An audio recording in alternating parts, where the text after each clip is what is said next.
Good evening, everyone. I'm Doug Flegel. I am the committee chair for the Program and Personnel Committee meeting, and I want to call our October 14th, 2025 meeting to order. Our start time 5:30.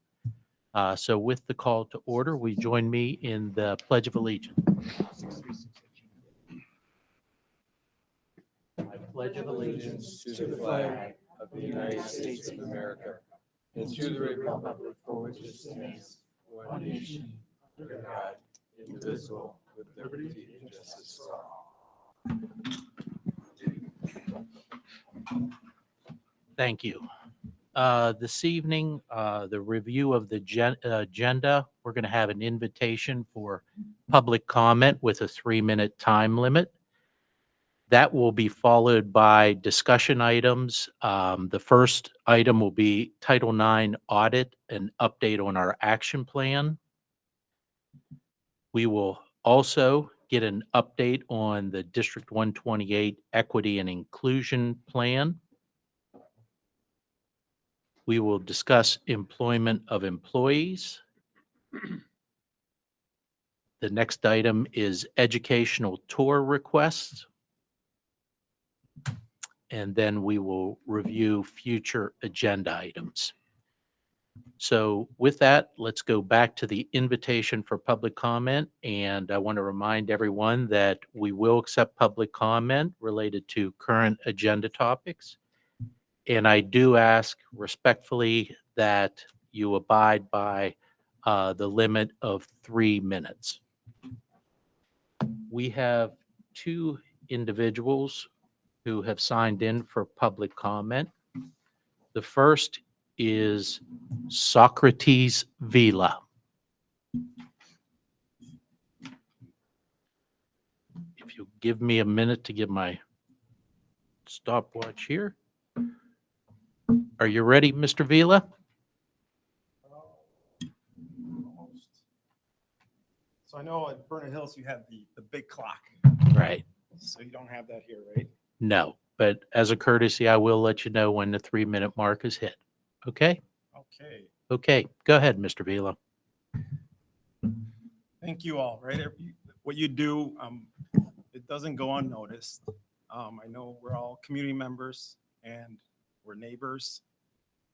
Some of us, we've known each other for a while. Is the mic on?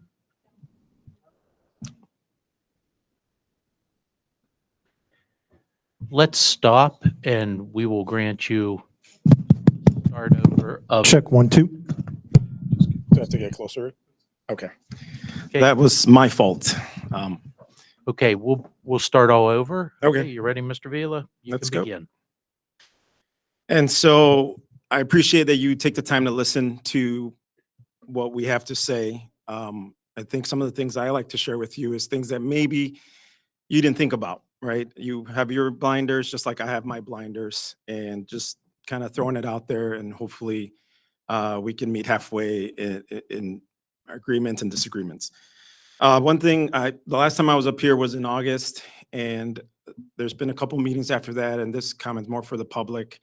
We're not here to try to discriminate against anyone. As far as I know, I've lived in the area since 2002, and I am a taxpayer, a parent, and a neighbor. We're all neighbors, right? We're not going to agree on things, but we definitely don't want any child that comes into these buildings to feel discriminated against. So just to clear that out, I think this district's always been very welcoming. I have two older ones that graduated. It's been fine. Like I said, since 2002, we moved into the area because we felt this place was welcoming. So the past 5 years, things have changed ever since the pandemic. People have been so divided. So I just wanted to let people know that where I stand is, I don't think there was a problem before with children feeling unwelcome here. I think adults are getting involved and causing a big divide. The other thing, there was a comment about comparison of the trans community and the Little Rock Nine. There's a member of the community that said that. I think that's not fair for the Little Rock Nine. It's totally two different topics, but if anyone, the Little Rock Nine, if I remember correctly, they were discriminated against because of the skin, their color, of their skin. Definitely, again, back to my original point, if anyone's feeling discriminated against in these buildings, I think the school has history of having dealing with those things. So I really don't think we want to go down that rabbit hole of trying to compare what happened in the 60s to what's going on today. This is a kind of on a different tangent on what's going to happen either in this meeting or the next meeting, where you're going to go over the metrics or the survey results. I would ask that everyone in the board, when you look at these people presenting these survey results, the first thing they should always start out with is the participation rate. If only 20% of the student body participated, I think you should cut the meeting short and not even go through the results. I think it's very important that you get at least 45 to 50%. I know 50% is asking a lot, but please keep that in mind when Ms. Ames is sharing. I think I have 15, right? Ms. Ames is sharing the results. I want everybody to go back to the issues that we had 5 years ago, which was the Hispanic students are struggling. That's very important to me. We've spent a lot of money on that, and hopefully the metrics or the data today shows that there's been improvements because Mr. Vila, your time is up. because we've hired a couple people, and I would love to see the needle move on that. So thank you for your time. I really appreciate you guys hearing me out. Lastly, I will say for Dr. Batson, I really like at the end of meetings, or no, I'm sorry, basically after public comment, you still invite people to come in and chime in. Some of the voices are more quiet than others, and that's given me opportunities to come up here at the end, even though I don't sign up here. So really appreciate that. Thank you for your time, Mr. Vila.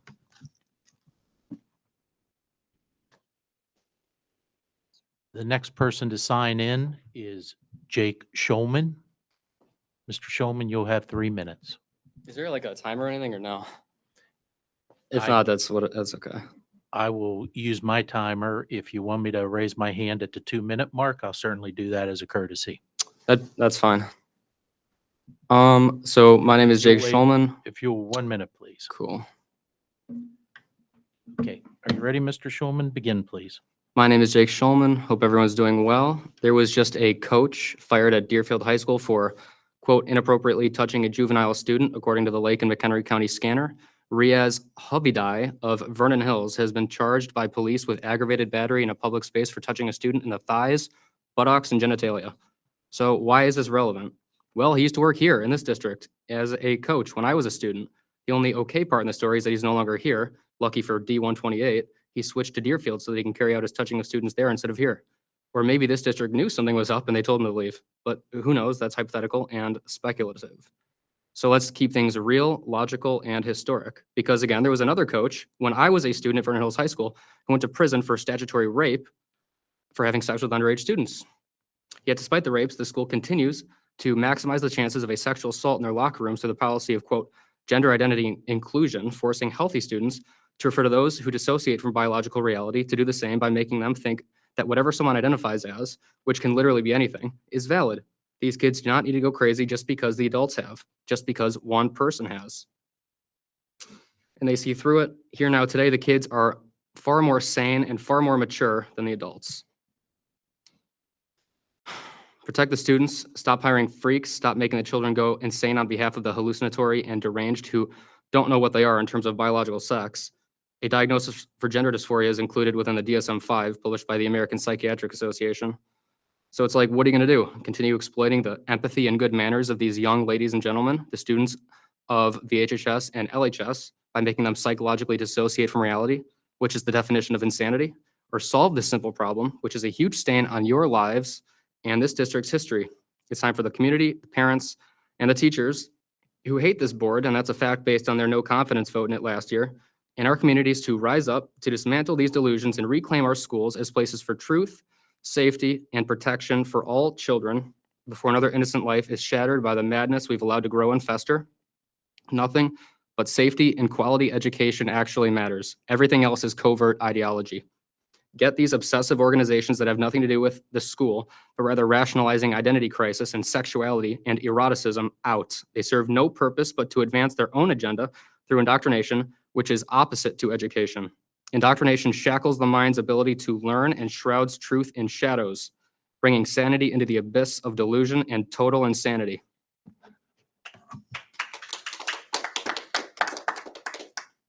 Thank you, Mr. Schulman. And that's all of the signatures I have on the sheet.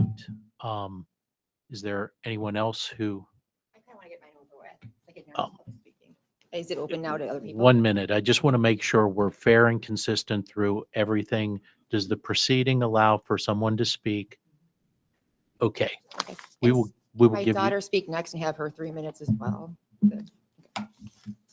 we will give, just for clarification, you have 3 minutes and then do you have someone else speaking? Okay, Yeah, someone else. 3 okay. minutes. And My name would you is, share your name, oh please? yeah. Hi, my name is Kristen Christensen. I have 4 kids, 2 that went through LHS and 2 that currently are in LHS.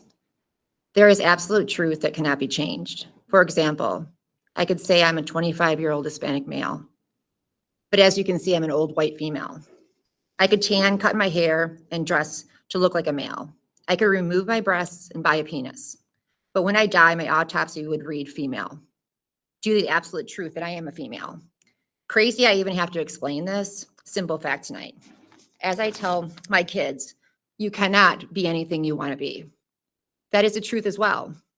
If you aren't tall enough or athletic enough, you can't get a D1 scholarship to play basketball.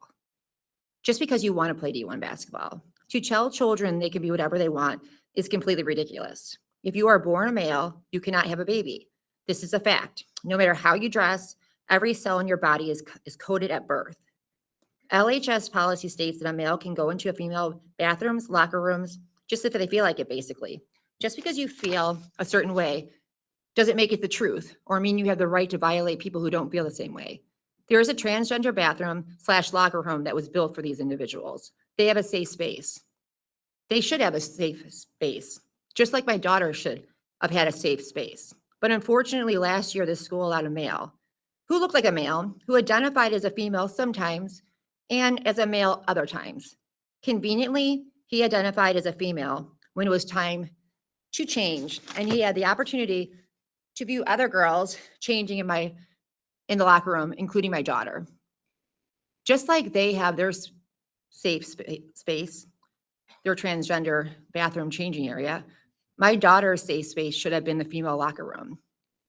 However, LHS is so concerned about denying the truth, they allow this to happen repeatedly. What is next? Can a 40-year-old male enroll at LHS as a 15-year-old girl?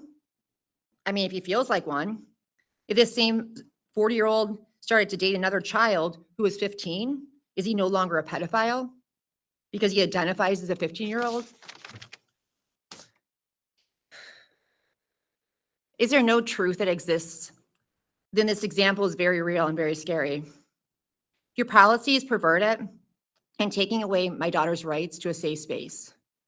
No one is taking away their rights to choose whatever identity they want.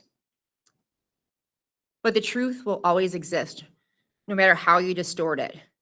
You can't change the biological fact of who you are. Thank you. And Thank you for your- my daughter is going to speak next. Thank you.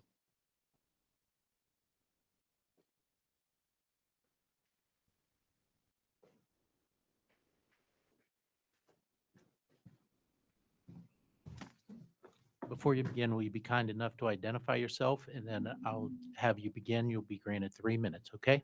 Okay, I'm Kelsey Christensen. I'm Josie Wolford. I have a question. We both had different parts in this, but they go together. Do you think she could have 3 and I could have 3 to speak both of our parts?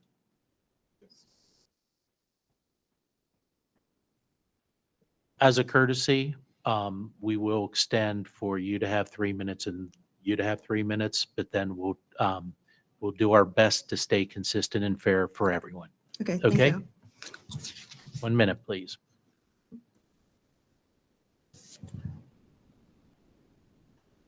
Go ahead, begin. I do believe God made us all equal. I do believe that each individual has rights, but some rights aren't as justifying to others. If born a male feels like they should be a woman, that is not my business, nor will I shame them, and they should feel safe in their own skin. But what about the people who no longer feel safe showing their skin? I understand that some transgender people truly believe that it's necessary, but in this world at the same time, there are predators, rapists, and cruel people. Many cases of women being raped are real and exist. I'm not calling out a certain group a group of people, but people do tend to be ignorant to real problems and not want to accept how sick people can be. Turning a blind eye, wanting to believe that horrible things aren't as common as they are. Around 1,870 women and 250 men are sexually assaulted each day in this country alone. So let me ask again, is it unlikely? My brain isn't fully developed. Neither other students I'm surrounded by. How can you make a life-changing decision being this young? Not just children though, even adults. That just proves how much worse a kid's going to construct ideas. It's no longer being equal, it's injecting fear into people's minds. The majority of students I personally speak to didn't even know this was allowed or a rule. Last year, I was a sophomore LHS. I walked into the girls' locker room to change for gym class. I was astonished. This male was coming to change in the locker room. I was not told by anyone that works at the school that this was happening. Later, me and a few girls went to talk to the school and was told that this male was in a comfortable spot for him to change, and that we girls were allowed to change locker rooms because we felt uncomfortable. I was unaware this was allowed. Seeing a male where my body goes exposed, where I'm vulnerable, scared me, as well as other females that had to go through it. If the population of transgender people is growing in size and being more acknowledged, why can't we give them something of their own space? This keeps everyone safe, and if the rule is so protected, why not put in extra work to make it even better and give each gender their own space if you believe that other genders should have their own areas? If I walked down the hall into the boys' bathroom, would you look at me weird? Would you say to yourself, I'm not a boy? I want you to honestly answer that question to yourself. I'd assume in this room there are yeses and there are also a few nos. And why is that? Am I not allowed to throw around my identity? It seems pretty easy to people walk around like they have a sticker slapped on their forehead that says something that they aren't or they are. It magically grants them all they need. And the requests that get approved also can be used as a jump ahead to be more dangerous and harmful if it's granted to the wrong person. But it's so easy to make the switch gender claim. How are we supposed to see real versus fake? How do we know who's being serious? Majority of the time we don't, because who's going to say, no, you're not, this isn't your identity. You just have to wait and see. It wouldn't be right to have suspicion, because where's the fairness in that? You don't know what is premeditated in someone's mind before it's too late and the damage is done. The chances are never zero. While it might not happen as often, it is possible. Rape is real. Rape will ruin you. Rape will change who you are. I would rather have these people have their own space than risk any of my peers experiencing these possibilities. This isn't the only place assault happens, but why not subtract one of the many places it does? I was taught over and over, as long as I can remember, school is a safe place. But in full honesty, I'm not convinced because of these things that happen, because of these possibilities that the school gives people. Does my opinion matter, though? Will the things change for the group of people that agree with me, or are we not deserving of that? Thank you. Thank you for your comments. And as a point of record and as the committee chair, I do want you to know that we want to be as consistent, as fair as possible for all voices to be heard equally. We'll take one more public comment and then we'll move forward with the rest of the agenda. Thank you very much. Will you be kind enough to introduce yourself and give me a minute? You will have 3 minutes to share your comments. Thank you. And you are? Suzanne Newman. Thank you, Ms. Newman. Thanks. Go ahead, begin. So hi, I'm Sue, a District 128 resident and taxpayer for over 30 years. I just wanted to relate an anecdote. 2 weeks ago, I met 3 people who had recently moved to our community. There was a married couple from Tulsa, Oklahoma, and a single mom from Bloomington Normal area. I hardly need to say that they did not move here to get a lower cost of living. All 3 told me that they left their hometowns because they were afraid of the white Christian nationalist attitudes taking over their areas. Though all 3 are white, heterosexual churchgoers, they did not want to live in a place where only people who looked like them, loved like them, and worshiped like them would be afforded full human rights. I believe these newcomers reflect the attitude of the majority of District 128 residents. Voters expressed similar tolerant values in this April's local election and last November's national election. As you consider a candidate to fill the open board seat, Please choose a person who will work with you to uphold the welcoming and open-minded character of our community. Thank you for listening, and thank you very much for your service in these challenging times. Thank you for your comments. You're welcome. Okay, that is going to conclude our public comment period. And again, thank you for all the participants, and thank you for helping us to be as consistent, fair, and welcoming through that time. The next item on the agenda for discussion, we are going to have an update to the action plan of our Title IX audit, and that will be presented by Mr. Brian Kelly and Ms. Elizabeth Kelly. And I'd like to welcome Elizabeth Kelly from Kriya Bocek. She is one of the attorneys at their firm and worked on the audit from the beginning for us. So I want to provide a update on the action plan. And again, the action plan was attached to the board agenda, and the public should have been able to see that ahead of time, and same with the board. And so just real quickly, again, we reviewed the action plan starting back in January 2025. We presented an update to the final action plan on March of 2025.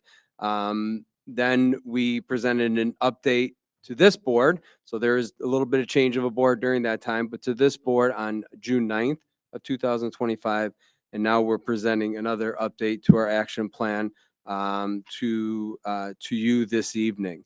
So some of the things, this action plan update really focuses on the booster clubs at Libertyville High School.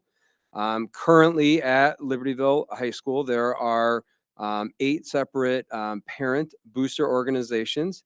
There are also coach-led fundraisers in our athletic programs, which is very also similar to Vernon Hills has some coach-led fundraisers at their school also.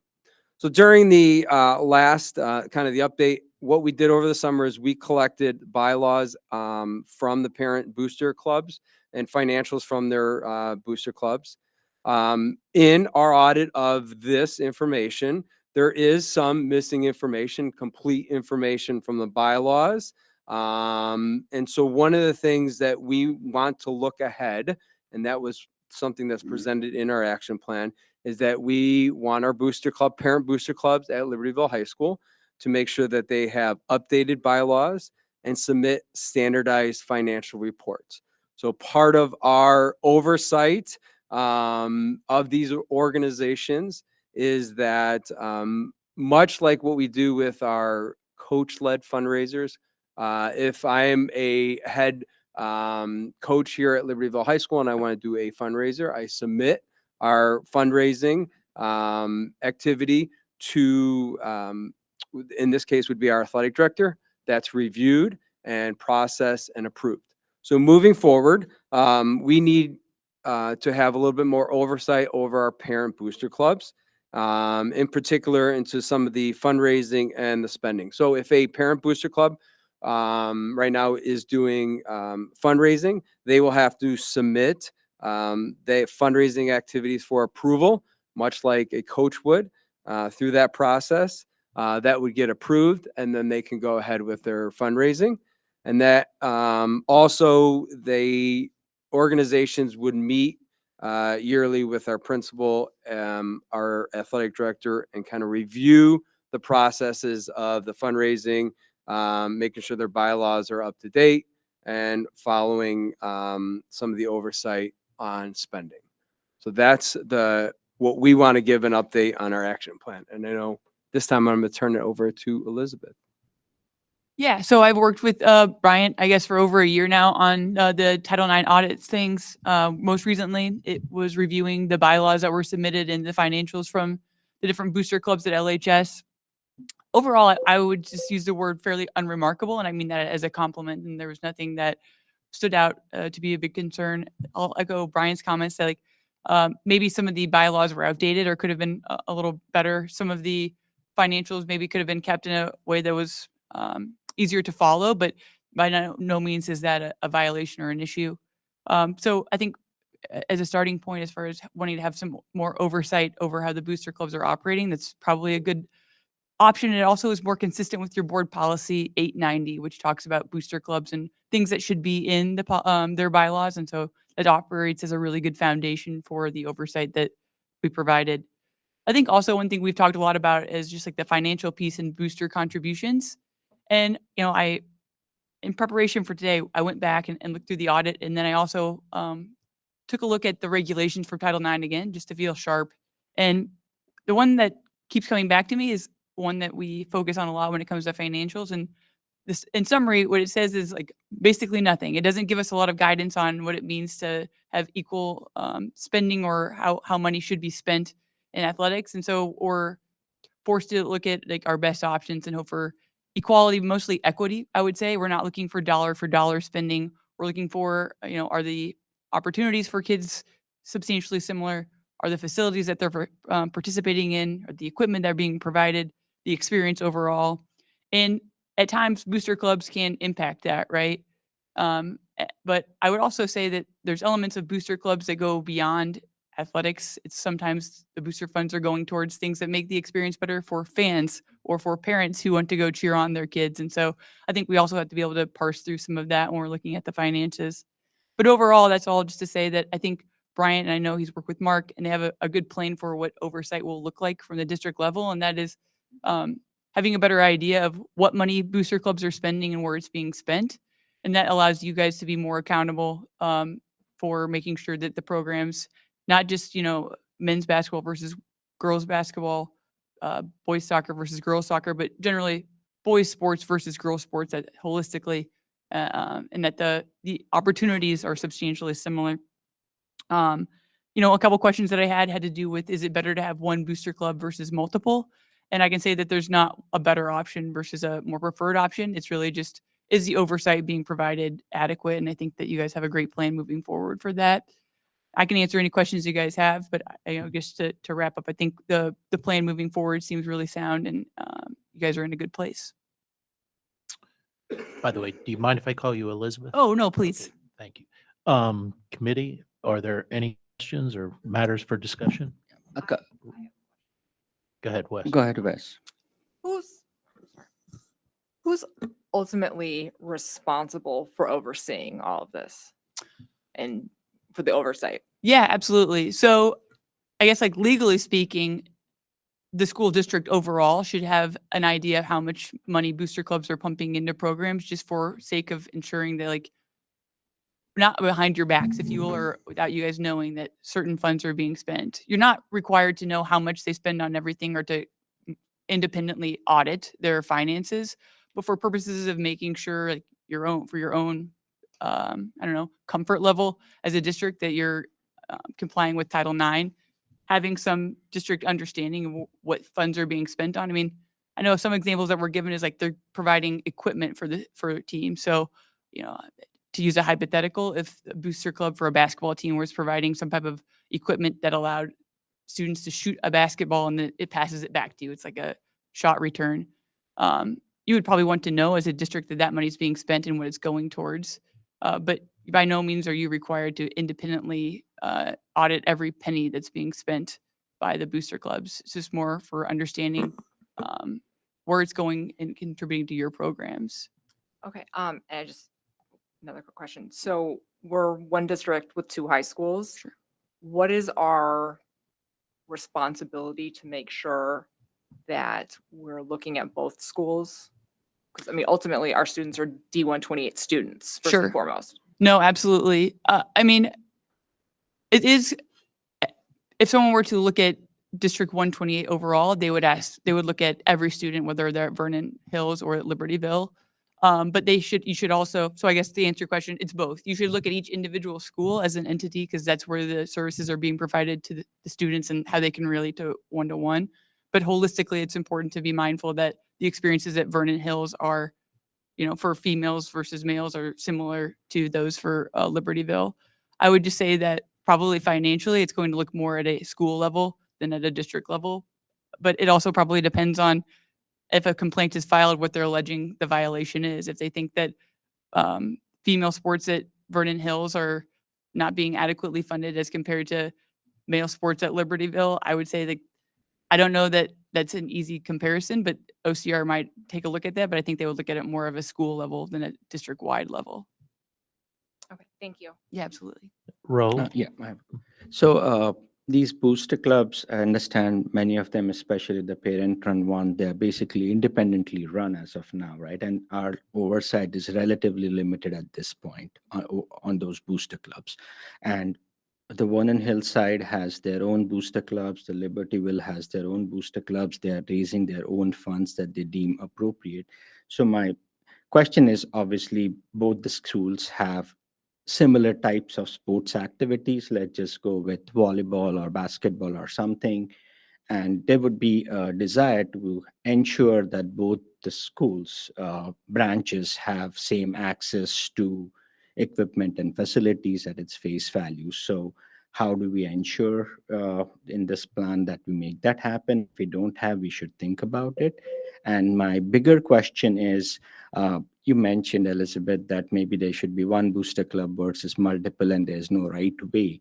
But is there an opportunity where all the booster clubs fall under an umbrella of oversight by the parents who are coming from these different booster clubs and providing then the board an opportunity to directly communicate with them to say, okay, tell us about the booster club activities compiled into one. So we are not asking individual booster clubs, but we have an umbrella booster club oversight that the board can communicate with to get a better picture of how things are.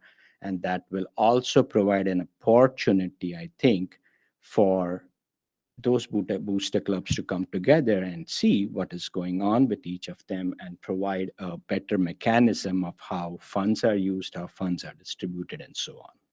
So that could be something worthwhile exploring. Yeah, I can just say that like if that's something that the board is interested in, I think by all means, like that's something that's possible. If you wanted to create some type of committee that was like overseeing the booster clubs independently, like the booster clubs are independent entities. They have no technical affiliation with the school, and that's for your own sake positive, right? They're their own 501c3s, and so I mean, it wouldn't be a independent booster club that would be created to oversee them because you would want to have some type of school tie, but by all means, like you guys could create some type of committee that brings everyone together to discuss things. And I think that would be doable. Thank you. I have two questions. The first is, Elizabeth, I believe you used the term unremarkable in your findings. Yeah. Does that mean that overall we should feel comfortable in being compliant, or is there a fringe area of non-compliance where we may be exposed to risk or liability? Yeah. So I would say for the most part, there was nothing that stood out to me as concerning. I mean, if you were to look at almost every sport across the board, the amount of dollars being spent was pretty similar. Obviously, there's always could be discrepancies in that some sports have more athletes that are on them, so they're going to have more costs. Some sports require more equipment, so that equipment is more expensive. But just kind of taking like, a wide lens view of things, not much stood out. I mean, I don't think it's any secret that the football team has more funding here from private donors, if you will, the booster club. That is true in, I'm going to guess, 90% or more high schools across the country that offer the sport of football. In part, it's just because it has more student athletes. In part, it's because it is the most popular sport in America. And I think, I don't have data to back that up personally, but I think just by turning on your TV on Thursday through Sunday, you can probably see that as the NFL and college football dominates TV. And so, yeah, there is more money being spent on football-related things. The difficult thing in analyzing whether that's a quote-unquote Title IX violation is that we don't really know. There's no law that says one sport can't just spend more money.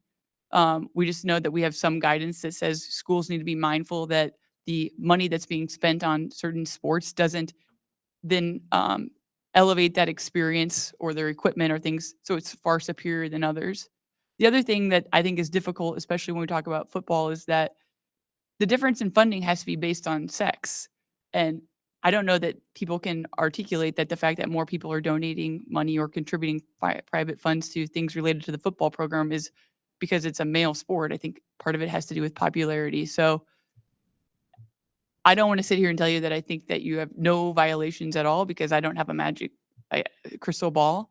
I can tell you that the most recent guidance from the federal government suggests that they're not too worried about federal dollars being spent. Sorry, I said federal. I meant private dollars being spent on athletics, and that I think it was in late January, if not early February, they basically rescinded earlier Department of Education guidance that said, I'm going to quote myself here, if money from private sources ends up creating a disparity in an athletic program, the outside money could trigger a school's Title IX obligations. And the current administration said, no, that's rescinded. We don't agree with that. So what I hear you saying then, as a board member Yeah. who's concerned about being compliant, is in our current state, we are, from a visual standpoint, compliant in our booster activities. I think more likely than not, yes. I can't promise you that because OCR and the Department of Ed are independent entities, and they might come in and say like there's too much money being spent in one place than another. But my gut feeling is that I don't see anything that like clearly screams off the page that you have an issue. And the question is being posed from a risk or liability perspective. So thank you. Yeah. One other question, and then we'll, unless there's other comment. You mentioned the term donor or contributor, and this may bleed over into IRS regulations and so forth. But if a donor restricts funds for a particular purpose, do we have the arbitrary right to move those funds elsewhere? Yeah, that's a great question. And I think that the answer, and I don't have the entirety of your board policy in front of me, but I do believe there is board policy that actually addresses this a little bit. And I apologize, I don't have the number right in front of me, but it would be under Article 8, if you will, or Section 8. And if you can say, like let me back up. Let's say someone says this has to go to the girls volleyball program. If you realize that like in doing so, it's going to create a Title IX issue, you can say, I'm sorry, we actually can't accept that for those things, or can we work with you to find it a different place to put it? It's a little bit different in that you're not a 501c3, and there are, like you said, IRS regulations that have to do with, when a private donor says, this is what I'm giving money to and how you can manage their money. But as a public entity, you have a little bit more say in where that money goes, and you can work with the donors. Thank you. Anyone else have any comments or questions? I just have one clarifying question, and I think I know, I heard the answer to this. It's possible that there could be a Title IX violation if in fact some booster organization or some independent donor decides to give a tremendous amount of funding to one program over another that puts disparity between those programs. And so that it would be our obligation then to try to fix that disparity in some way. Yeah, I think that's a great way of putting it. And like I can give kind of an example that is very vivid and it isn't something that's actually going on here, but just makes it more clear. If a private group of citizens said that they were going to donate a brand new, turf baseball field, and they were going to fund a baseball field, and they were only going to allow the baseball team to use it, the school would have some pressure then to analyze your softball field and determine whether or not it is adequate based on the facilities that were going to be provided for your baseball team. Does that automatically mean that you'd have to go fund a new turf softball field? Not necessarily. It would depend on the quality of the field that you have in place, but potentially that would be you as the public school looking to see how you have to elevate another program because the private funds had been accepted to elevate a male program. But we also have control over accepting those gifts. Absolutely. As well. So if there's a situation, using that as an example, and there was an extreme discrepancy, somebody was going to give tremendous amount of money to one and not the other, we could go back and negotiate and say, we're really grateful that you decide you want to offer this funding for this program, but is there a way we could spread that and make this more equitable? Yeah, no, I absolutely think so. You can say, why don't you donate too? Or you can, talk to them about how we had to disperse that. Yeah. Yeah. So that's within our, we can accept or not accept. Absolutely. Yeah. Yes. Thank you. Okay. Anyone else? Thank you, Elizabeth. Thank you, Thank you, Brian. guys. Thank you, Elizabeth. We will move on to the next agenda item. That's District 128 Student Life Skills and Wellbeing Survey Report. And our presenter will be Miss Charlotte Eames. Am I saying that correctly?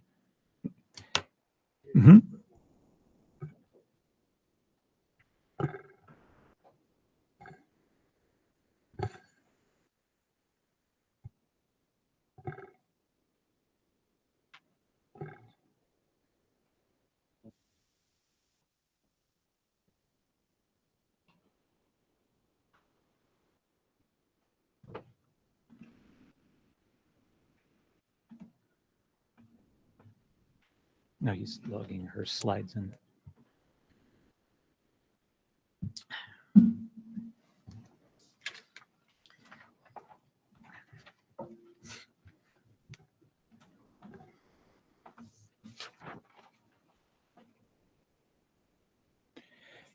All right, as we hand off the clicker there, I think that is the technical term.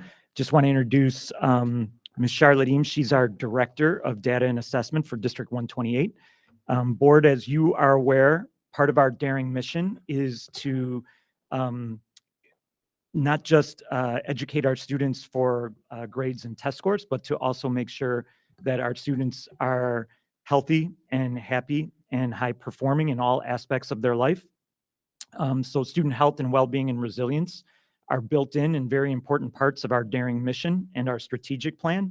So as such, each year we measure our student health and well-being in a number of different ways. One of the primary ways that we do that is with our student life skills and well-being measure. This is a survey that we've given over the past couple years.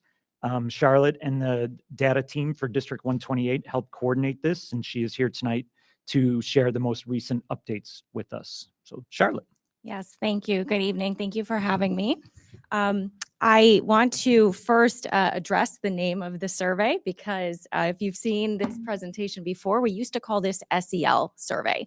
So I want to just note that the organization that we work with to administer this, which is called Panorama Education, they changed the name of the survey this year.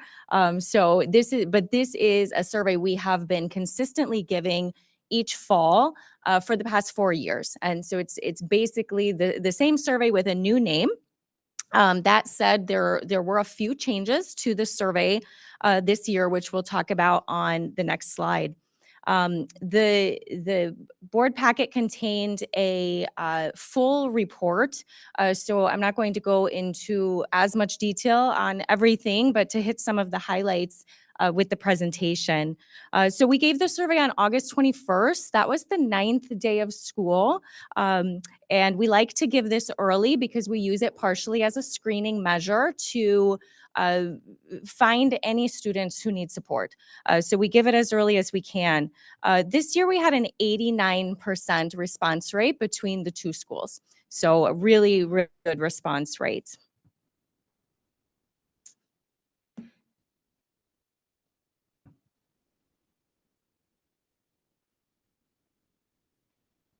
Thank you. So this slide, no, well, it could be me.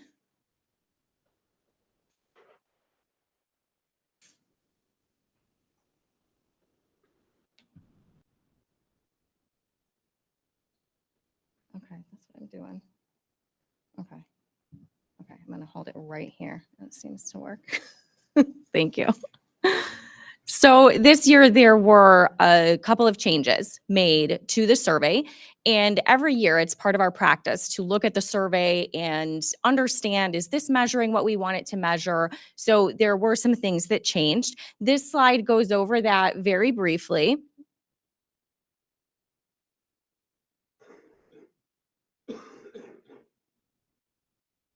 Okay. All right, we're just going to leave that up there. So there were 10 topics and no changes to half of them and changes to the other half. Some of those changes were Panorama's changes. That's one reason we hired them. They are researchers and they as part of what they do, they renorm and relook at their questions every few years. So some changes were made by them and some changes were made by our team in looking at what is it that we want to measure and making sure that we are asking the most relevant and the most actionable questions that we can. So there's a lot more detail about those changes in the written report. This chart shows the percentage of students who answered favorably.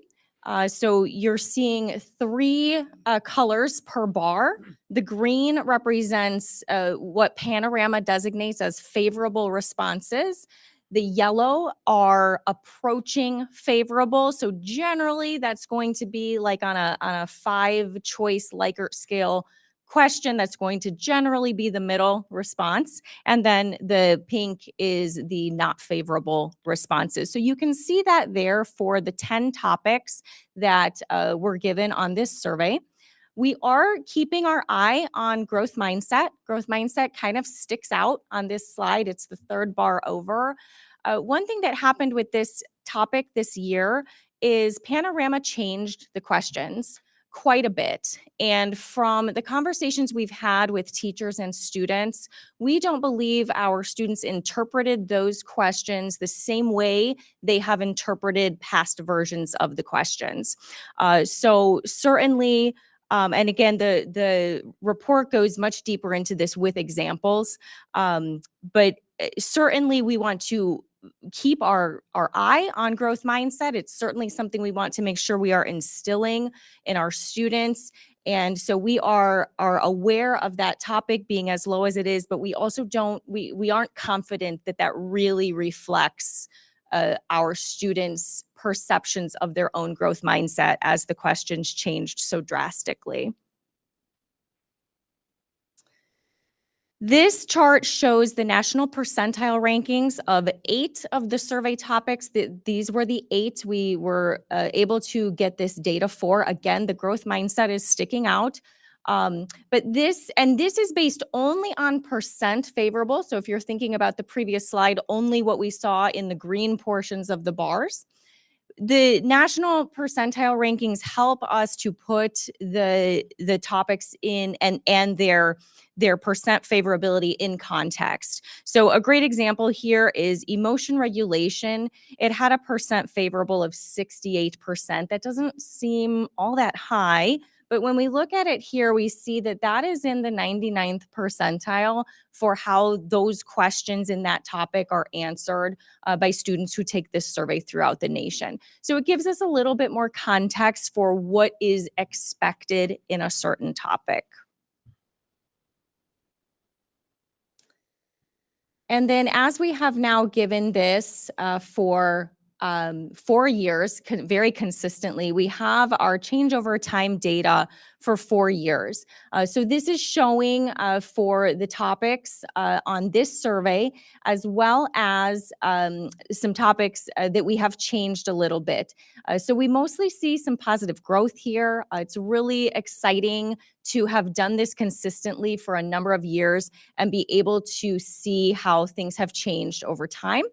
The learning strategies and perseverance topics where you only see blue bars, those were new topics this year. So we don't have changeover time data for those yet. And then at the far right side of the chart, the support and well-being topic is new, and it replaced the supportive relationship topic. So you see that doesn't have a blue bar. They are not similar enough that we want to really compare them to each other, but I wanted to show both because that was a change that we made on the survey this year. So the big question is, what are we doing with all this information that we have? What now? What's next? We have all of this data on our students, and now what are we doing with it? And this year we have grown and enhanced many of the things we are doing. But we have a protocol for this survey that we conduct immediately after it is administered. And the very first step is that our learning support teams receive the raw data and they are able to review it at the student level. This is an open survey. It is not anonymous. We can connect student responses directly to those students. And so the LSTs review student data, both the Likert scale questions and the free response questions. They're looking for students who need support, whose responses indicate that they need support, and they begin meeting with those students almost immediately after the survey is given. Panorama gives us this lovely color-coded help. So for the Likert scale questions, it helps us to identify students who need the most support. So we use that as a bit of a way to kind of triage what students need from us, and our LSTs dig into that data and start working with students immediately. From there, the data team does an analysis of the survey data on an aggregate level. Okay. And we do data presentations for our teachers to go over the results. We also then connect results to numerous teams. So that is everything from our district and building leadership teams, our health and well-being, a strategic planning team, and our MTSS teams are a few examples of teams who then review the aggregate data. And they're looking for different things depending on what that team's goal is. Data specific to their work and data that informs the work they're doing. And then finally, our principals meet with student focus groups. And this helps us to gain some insight beyond the numbers. So when we give data presentations, we're often asked, well, what were the students thinking? What does that mean? And we don't know unless we ask them. So our principals meet with student groups, and this year's focus groups gave us some really impactful insights. We certainly asked the students about those growth mindset questions and how they interpreted them. We asked them about what they think of the survey and whether they think it's relevant to them. They give us honest, open, and very, very good feedback that helps us to continuously improve this survey and to make sure that we understand the data we're getting back. So some of the things students talked about in these groups this year: their life outside of school, the balance in their classes between spending time on academics and building relationships, classroom environment and their engagement, perceptions of and attitudes toward the survey itself. Students were very honest with us, and suggestions for survey improvement, how we can continue making it more relevant for them. So that's our basic protocol for after this survey has been administered. And we're taking that a couple of steps further this year, which I'm really excited about. I want to point out a couple of important data points from this year's survey. So one of the things that we are focused on this year is our Ready to Learn initiatives. And there's a data point from the survey that points directly to that work. So there's a question on the survey you can see here. During the past 2 weeks, how often did you pay attention in class? So on last year's survey, 72% of our students responded almost all the time or a lot of the time. 72%, that's pretty good. Well, this year it was 89%. So we saw a 17% increase in this question, pointing to our Ready to Learn initiatives doing something. So this is just one data point. We have a lot more to look at in regard to that, but this is a promising data point for those particular initiatives. And then something we added to the survey this year that has been really impactful data for us is this question to our students: do you have at least one trusted adult at school? And the students said 86% yes, and 14% said no.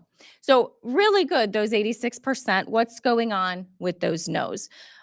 So we're digging into that, and there's more to come. I do want to note that 43% of those no's are ninth graders, and this was given on the 9th day of school.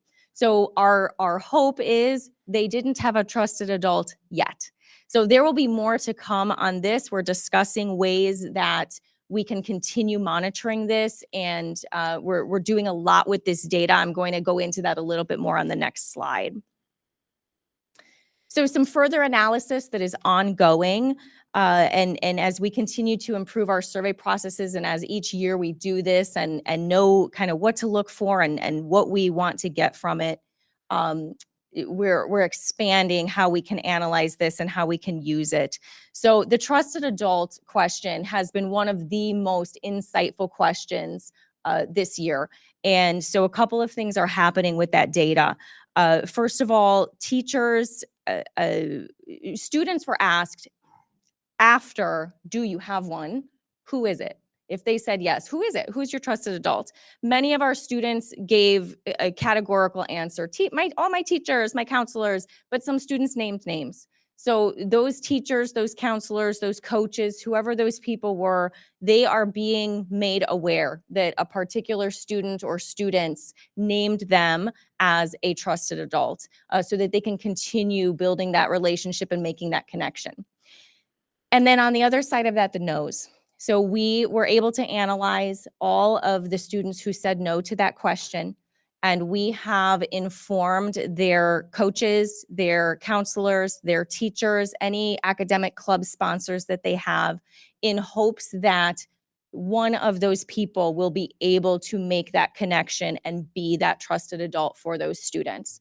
So we have more work to do here. We hope to monitor this and continue to analyze it. So we may ask this question again as the year goes on. But that's been a really exciting development, and we've learned a lot about our system from asking that question. A couple other quick areas. We are also further analyzing daring attributes and employability skills. So we want to be producing graduates who are daring. That's our mission. But we've never had a great way to measure whether we are meeting that. So this year we did a study and were able to determine a number of questions on the survey that were already part of the survey that can connect to those daring attributes. And so we're currently undergoing that analysis to try to determine how our students are doing on being dreamers and doers, on being aware, et cetera. So that's a really exciting new step for us to analyze beyond the survey itself. And the exact same thing is happening for employability skills. So ISB has employability competencies, many of which match directly to topics on this survey. And so again, we are doing some further analysis to look at those topics in relation to employability skills. And this especially for our Explore Multiple Paths strategic plan team, we are looking at this data to help us prioritize what benchmarks and activities we need to develop as we continue to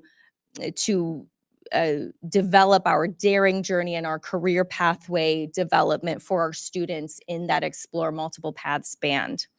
So all of the things you see here, this analysis is ongoing. We are continuing to dig in and to learn more. And often the more we dig in, the more we want to know. So there may be more to come, but that is where we are right now. So thank you. Are there any questions? Thank you, Charlotte. Committee members, do we have any questions or comments? So this is done annually and there's no follow-up to that? Correct. Right now, we are doing this once per year in the fall. We have talked about doing a second one, maybe right before winter break. We also hear from our students that they feel over-surveyed. So it's balancing. We want that information, but it's balancing their feeling of not wanting to take so many surveys. And this is a pretty long one. So it's balancing that with getting the information we need. So it is something we've talked about. It's not completely off the table, but we will only do it once this year. I have a question. Again, very useful data. Two things though, that over survey that you brought up, and I think it's a very important thing for us to be aware of, that once surveys keep coming, the timing of the surveys will dictate how students actually just put responses. I do that many times myself, put 4 or 5 or without even reading the question. So we have to be very careful. However, my point was, this survey is administered on the 9th day. Did I hear that right? Yes. And I think there might be an opportunity for us to explore it a little further down. I understand the intervention is a goal here, but giving it for incoming students just out of their summer break, they're excited, they're ready for the things and willing to take the challenge, and the survey may not necessarily reflect the true challenges the students may encounter. So personally, I think this October time window, when a month, 2 months have passed by, will give you a more realistic picture of what is going to happen and how students are now feeling the stress, feeling the joys and the sorrows that come with high school education. So timing, I think, may be changed. Yes, thank you. And those are conversations that we continue to have, but thank you. I appreciate that perspective very much. I would think maybe even just the incoming freshman class may be delayed. I know it'd be tough to do surveys in 2 different days, but I would think there'd be a lot different feeling for them if they're 2 down Yes. the road. I have one other question too. Could you talk a little bit about this growth mindset? What exactly Mhm. is that, and what are the questions kind of? Yes. Again, this was a panorama change, and that's part of what they do. But the way that the questions were worded really felt different. So in the past, the questions were worded as how much control do you have over, and then there's numerous things, how well you behave in school, whether you can become more intelligent. So it asked that, how much control do you have? And on this year's survey, the questions were simplified to say something like, how much can you improve your behavior in school? And so even mid-survey, we had students who raised their hands and said, well, I can't improve my behavior. I am behaving the absolute best I can, so I can't improve my behavior. And so that told us right away that at least some of our students were not interpreting the question to be asking them about what control they had over their behavior, but whether they had room to improve their behavior. So that felt very much like 2 very different lines of questioning. And we did follow up with more teachers and with students, and that seems to be the way that a lot of them leaned. And so while it's valuable information, it's not quite measuring what it has measured in the past. And so we just want to be cautious about, it looks like we dipped a lot. But our students have interpreted those questions differently. Thank you. And there are more examples in the report as well, if you want to look at that in more detail. Yeah, I would just like to echo what Rahul and Nina shared, is the timing of that survey. That's a daunting ask of freshmen coming into high school. And also one other thing that caught, obviously we want to glean as much data as possible, but if the timing coupled with a lengthy survey, really what is the credibility of the responses, if it is a survey of significant length. So those are my 2 suggestions. Thank you. Okay, the other piece I just would like to highlight for the board that I think is important is this is one piece of a larger MTSS system that has been built throughout our school districts. So when we think sometimes of MTSS, we think just of academics. But when you're truly working as an MTSS system, you're integrating your student social emotional health and behavior, as well as your academics. And what we've got here is a kind of process where our system is assessing behaviors and characteristics that we've identified as being very important to our students' outcomes.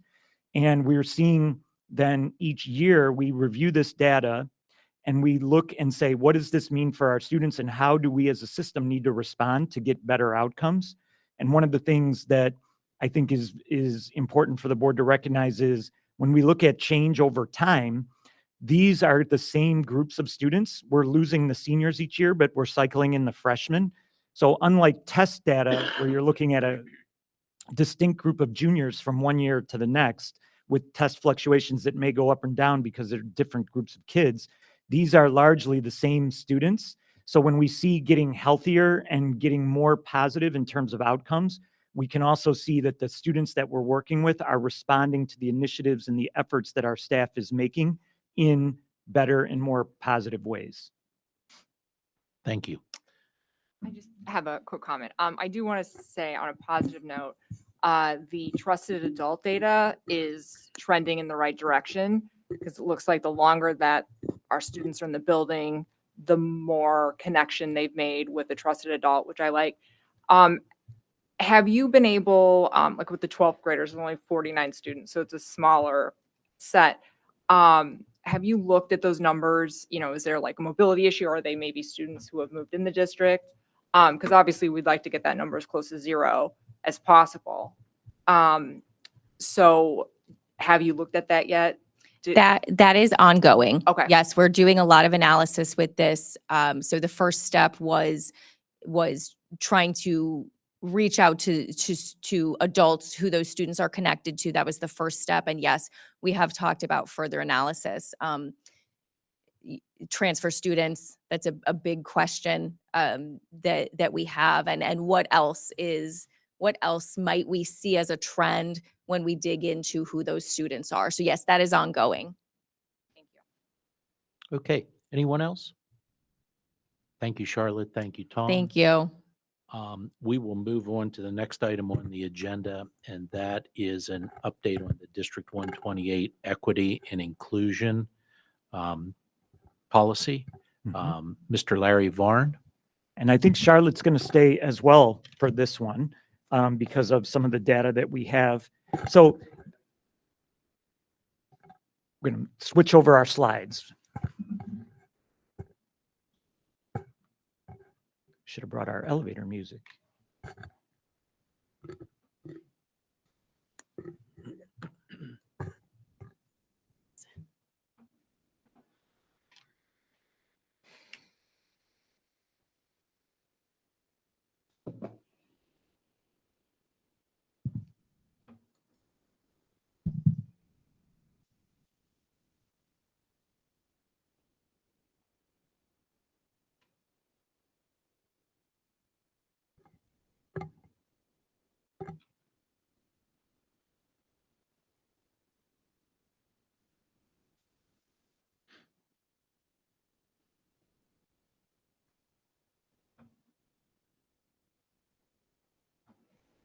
Thank you so much, Eli. Okay.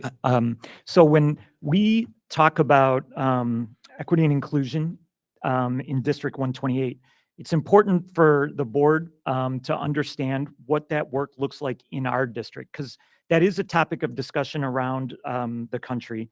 And when we talk about it here, though, we're really talking about the idea of, do all of our students believe that they can be successful and that we believe in their ability to achieve at high levels? We also talk about, do each and every one of our students at our school truly feel they belong with us in our school? We then talk about identifying what are the barriers that might be holding some of our students back that are within our control. And when we identify those barriers, how can we eliminate them from our system so that more students can have access and be successful in our classes?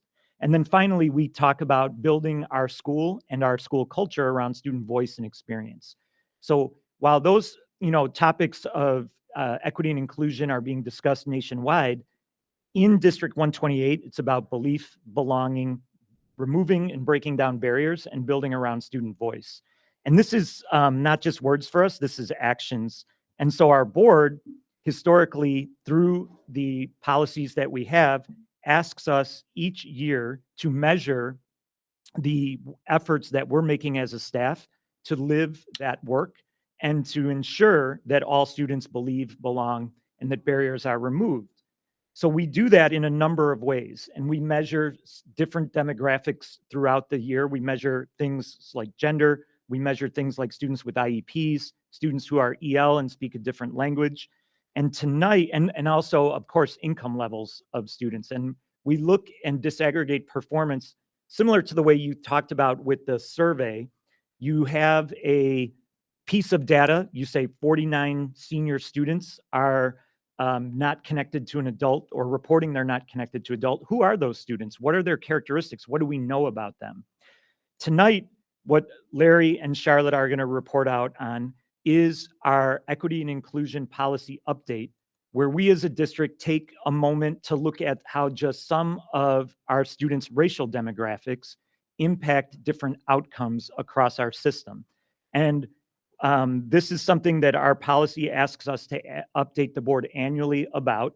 And Larry and Charlotte are updating the board on 4 of the commitments that District 128 makes to this work. And so with that, I'm going to turn it over to Mr. Varn and Ms. Eames. Thank you, Dr. Calentis. Good evening, board and community. Again, my name is Larry Varn, and I'm the Director of Equity and Inclusion. And the Office of Equity and Inclusion really doesn't work in a silo. It is embedded in the work of all of our organization. And so I work in partnership with every department within D128 to ensure that we have equitable outcomes for students. As Dr. Calentis stated, this evening we'll be providing an update on some of the commitments within our policy, our Equity, Diversity, and Inclusion Policy 712. And this policy is specific to racial diversity, equity, and inclusion. So we'll be looking at it from that particular lens tonight, and how we are, as Dr. Calentis said, demonstrating belief in all students, creating a sense of belonging for all students, breaking down barriers, and ensuring that we are creating and building opportunities through student voice. That is, in fact, the work of equity.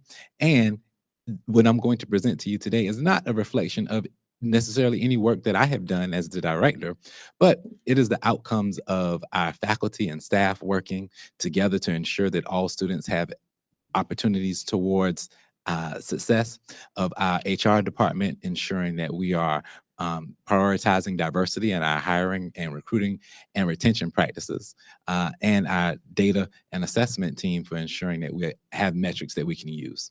So let's dive right into it. Some of the policies that we're going to look at begins with our commitment for diverse staffing. And one of the metrics that we are looking for that the board requested in this policy is that we report on our outcomes of proactive recruitment efforts. And so in this year, last year, our hiring season, we did some targeted initiatives to ensure that we were recruiting and building our pool of diverse candidates. As it relates to racial diversity, we did a number of things that included targeted recruitment, that included social media outreach, reaching out to our professional networks, and ensuring that our staff reached out to their personal contacts to make sure that they knew how warm and welcoming a place D128 is. And those efforts resulted in an increase, or we maintained our applicant pool demographics from 2024 to 2025. So we're really pleased with the increase in diverse applicants as we look at who is looking to come to our wonderful district. And then from the applicant pool, we have to make selections. It is a priority for D128 always to hire the highest quality and the highest caliber of candidate. While diversity is important to us, we want to ensure that we are bringing in the very best and brightest. And so once we went through those applicants and that strenuous hiring process, here's the outcomes of the percentage of hires that we had. So we maintained the diversity here from years past. So what does that look like in terms of numbers? One thing we want to highlight here is in previous reports around this particular metric, we only looked at certified staff. And we heard from our educational support professionals that they felt left out. And so we certainly want to make sure that we are inclusive of all of our staff members and representing this data. So this year we were sure to include both certified positions and ESP positions as we're looking. And one thing that is interesting to note as we look at this is, of the 52 positions that we looked at from our hiring season up to August, that when we think about diversity in our workforce, we really see that diversity shows up more in our ESP pool than it does in our certified pool. 40% of our ESP new hires represent people who identify as people of color, while 11% of our certified new staff identify as BIPOC. So we're really glad that we have included this data because it gives us a more well-rounded picture of our diversity in our staff. And then we're looking at retention. How are we doing in recruiting? How are we doing in hiring? And then how are we doing in retaining our staff of color when we bring them on board? And when we look at our Asian and Hispanic staff population, we are maintaining and even growing our numbers of staff members that identify in that racial or ethnicity identity. However, one thing that we continue to note is that our Black or African American staff, we're having a challenging time retaining African American staff and hiring African American staff in the district. The second commitment that we're going to look at tonight is around professional learning. I work very closely with the teaching and learning department to ensure that equity is a part of how we are developing our staff to grow and build their capacity to ensure equitable outcomes for students. And so we continue to support a variety of professional learning opportunities for our staff. This year, though, what I would like to highlight is a new addition to our professional learning work, and this is our Speak Up series. It is professional development that is targeted to our student body, and we've not done this in the past. The reason why we decided to do this is because we've gotten data from our survey last year from Panorama, the Equity and Inclusion Survey, where nearly 50% of students acknowledge that they have witnessed discrimination in our schools, but though they recognize that they see it, only 43% of students responded favorably when they were asked how often do they know how to respond. And so with that, we decided that we need to do some development with our students to give them the skills and build their capacity in how to respond. And of course, if they don't know how to respond, they're unlikely to actually do something to intervene. And so only 35% said that they do something. So while 50% acknowledge, yes, we see it and we acknowledge that it happens, less than half of them know how to or actually do intervene. And so that Speak Up series is designed to give students the support, the skills and strategies to intervene. And then third, we're looking at student success. When we look at our policy, the student success piece really highlights representation in our advanced placement and upper level classes. That was something that was important to the board and the district at the time of creation. And then last year we did a lot of efforts to increase our students, our underrepresented students' enrollment in AP and honors courses. Tonight, we want to report about some success that we've had with the AP work. So the slide you're seeing here is talking about all students. It's not disaggregated. We will see some disaggregated data on the next couple of slides. But this is just showing the percentage of our students who are enrolled in an AP class over the years. So this counts each student once. So a student who is enrolled in multiple AP classes is just counted once here. But this is essentially for each year, how many of our students have enrolled in at least one AP course. So as you can see, that is growing year by year. And that's exciting to see more and more students going into those higher level college level classes.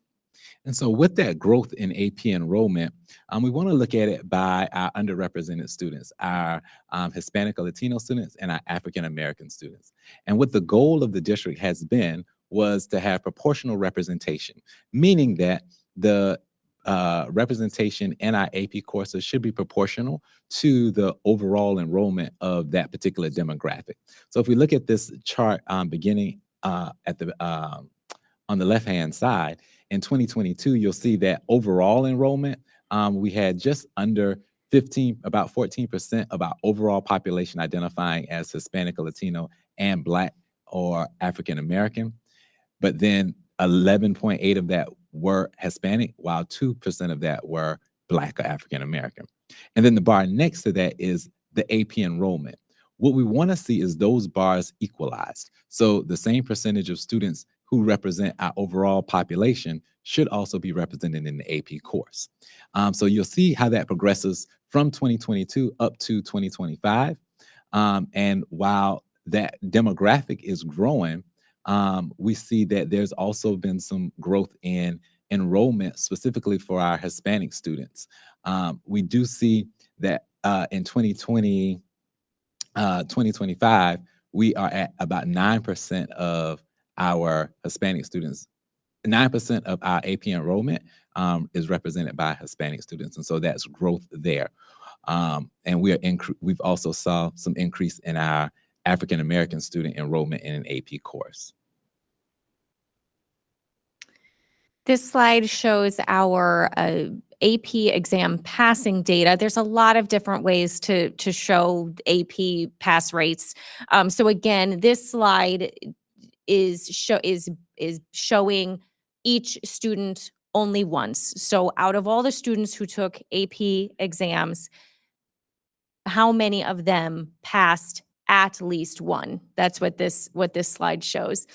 So again, you can see that as we have been increasing our enrollment in those classes, we're actually increasing slightly our pass rate as well. So this is really exciting data to see that our success continues.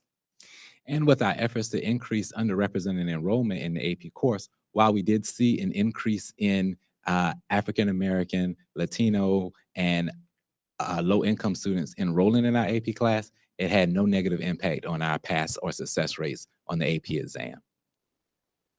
So in your package, you have a more detailed report, but those were some of the highlights that we wanted to bring to the forefront of the work on those 4 commitments in Equity and Inclusion Policy 712. Any questions? Thank you, Larry and Charlotte. Committee members, any questions or comments? I have Wes? So when looking at the AP exam pass rates by the demographic group, the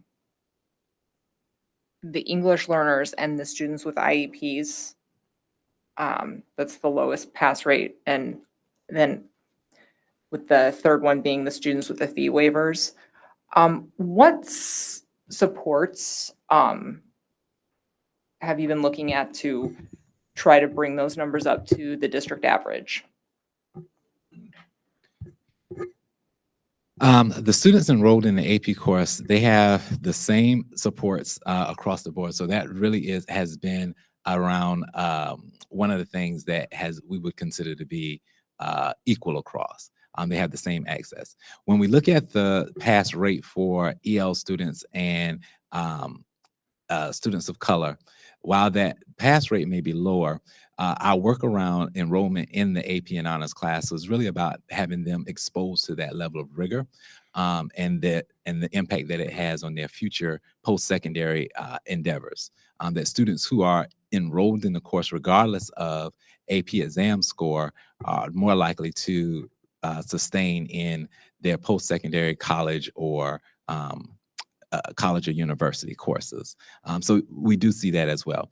That disparity is also not germane to D128, but we see that disparity nationwide. So we do see those gaps in place there. But sorry to interrupt you, Mr. Varn. No, go ahead. So I do think that is something that we're excited to present to you at another time. Is we've been building out a large number of academic interventions and support. One, to help students who are in classes like honors, AP, and dual credit be successful, but 2, to help students who are freshmen and sophomore and who, with some support and skill development, can change trajectory to enter those courses as juniors and seniors.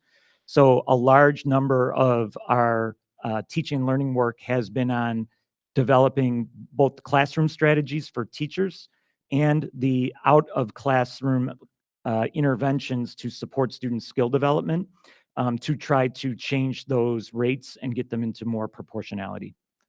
Thank you. Yeah, I don't want, the students to get discouraged, so then they're not signing up to take these advanced level courses, because I do think it's important for all students to have access to increased rigor.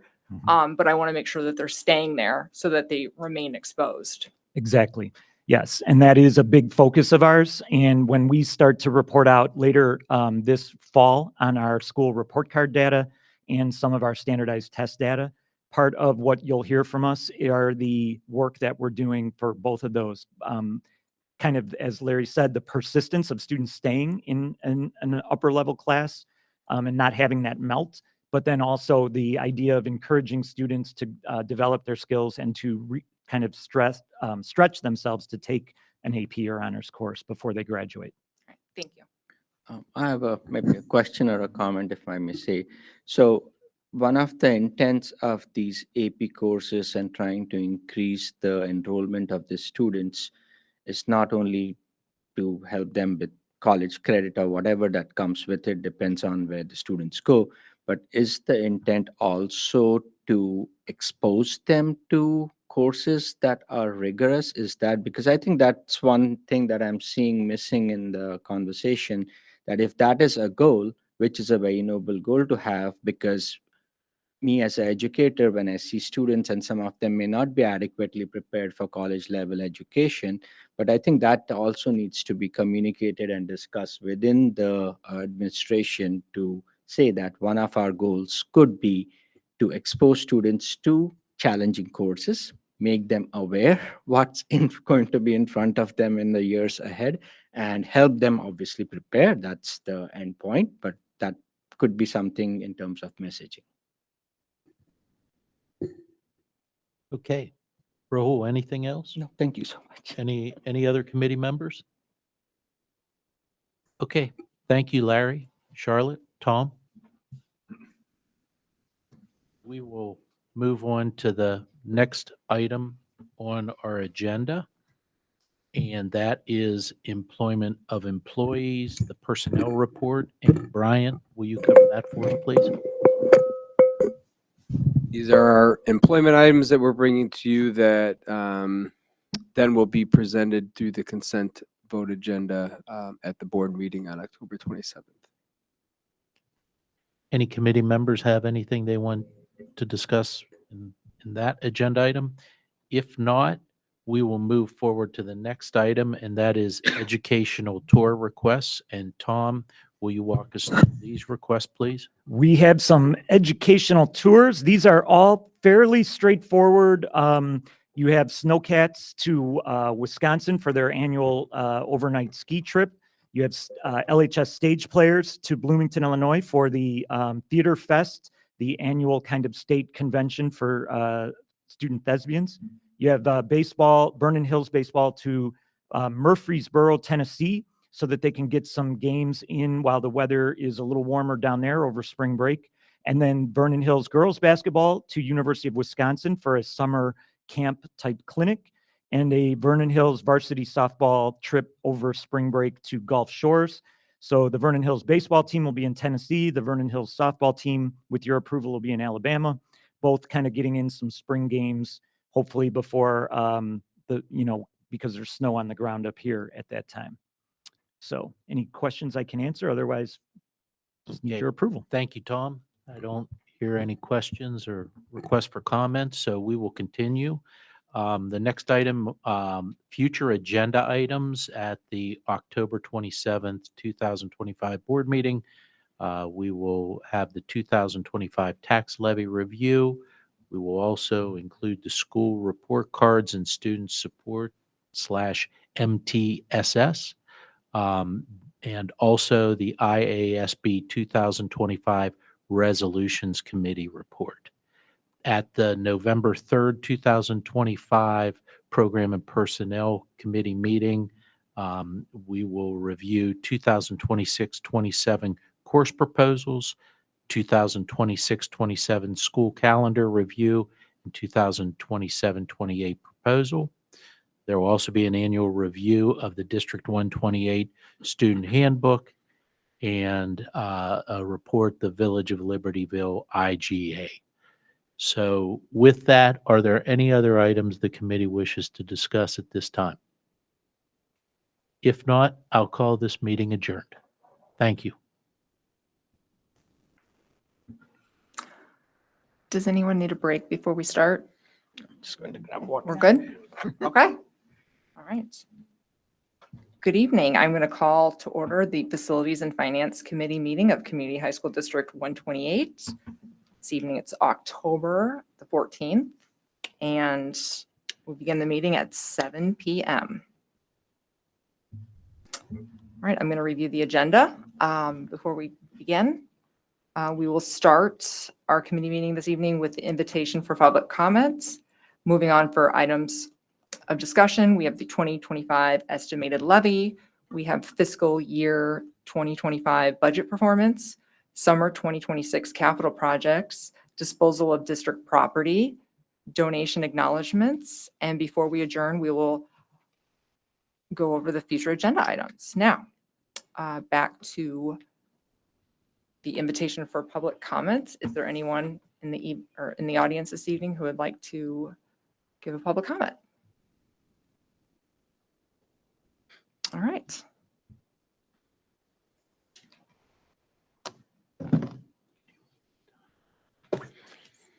Let me know when I can start. 1 minute, please.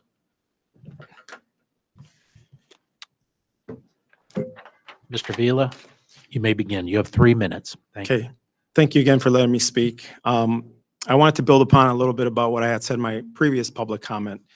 And it was around the Little Rock Nine and comparing trans rights, comparing to what they went to. I just wanted to add to that all we want as parents is we don't want males in female spaces. We don't want males in sports playing against our girls.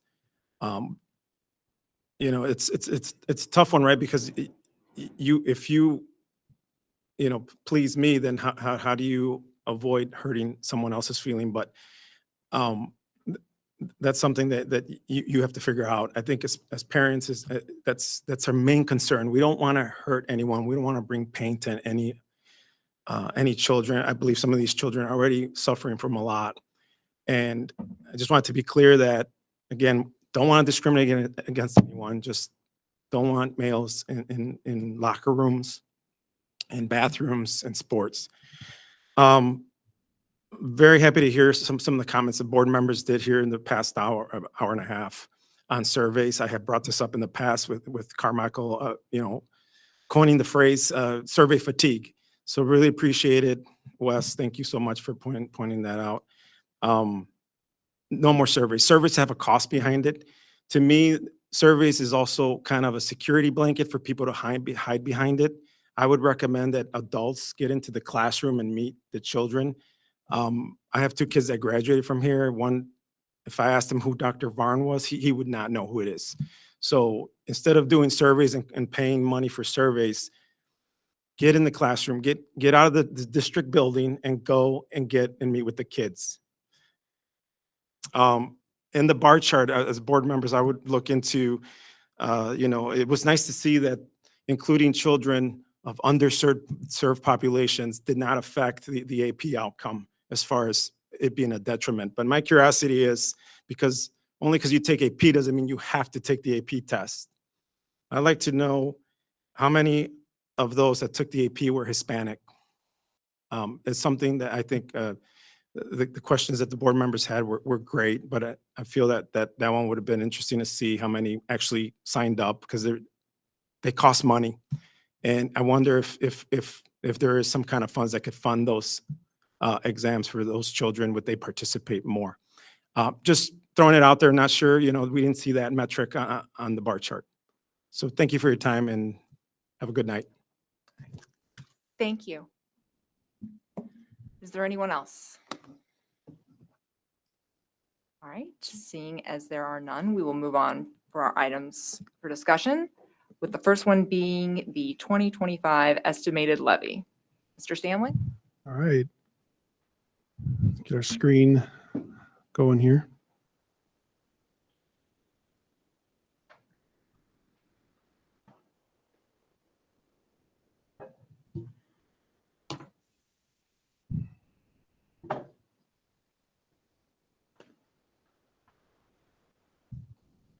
All right. So we're coming to the period of time in our year where we're looking at the levy. We're going to spend some time on this. This is one of the most consequential decisions the board will make that has an impact on the district's finances. And so what we usually have done is a 2-year cycle. The cycle in which we get usually new board members in the even or in the odd number of years, we do a more detailed explanation of the levy to help you understand what's happening and what our role is in that process. The next one, the off-year cycle, is a more brief in terms of just reviewing some key concepts and then reviewing the numbers. So we're going to go through the more detailed one tonight with our newer board, and we'll go through that.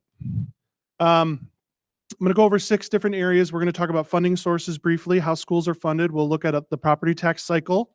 We'll talk through CPI, PTEL, EAV, and levy, a bunch of letters. We'll walk through all of these, and hopefully you'll walk away knowing what each of these mean. So we'll start with funding sources. So the ways school districts are funded in Illinois primarily are through local funds. So the most significant source of local funds is going to be property taxes. Next is CPPRT, which is a replacement tax that we get from the state from something that we used to get into the 70s, but it's a replacement tax that we get from the Illinois Department of Revenue, essentially. School fees is another local source of revenue that the district receives, as well as interest income. So money that's invested, the money comes back, that's considered local revenues. The next source is state sources, and there's a few bigger buckets for this. The biggest bucket is the evidence-based funding, or EBF. That is the primary way the state funds schools. And so we get about 2.3 million or 2.1 million from EBF every year, and that's the primary way they fund schools. Transportation reimbursement, so we get refunded a portion, a smaller and smaller portion of our transportation expenses from the prior year. And then we get refunded a portion of our students, the tuition from our students that are placed in private facilities outside of the district. From the federal, that's the third main way we get funds. One is through the title grants. So if you think of Title I, or you've heard of Title II, low income, or Title I, low income, Title II, teacher quality, Title III, those are the grants that we get from the federal government. And then the other biggest source from the federal government is the IDEA, so Individuals with Disabilities Education Act, special ed education funding that, again, helps offset a portion of the costs of our special ed program. Now, in the United States, on average, what you see when you look at the data across the United States is that the state and local roughly share about the same portion, and then the federal government kicks in a portion. This is what you see on average across the United States. Illinois is a bit different. There's more of a burden on funding for education on the local level than you see on average in the United States. Because of how the state of Illinois has decided to set that up, that's where you can see funding disparities between districts like ours. And then you drive a few miles away and you go to North Chicago, the very, very different funding because of that, because of the system that's created.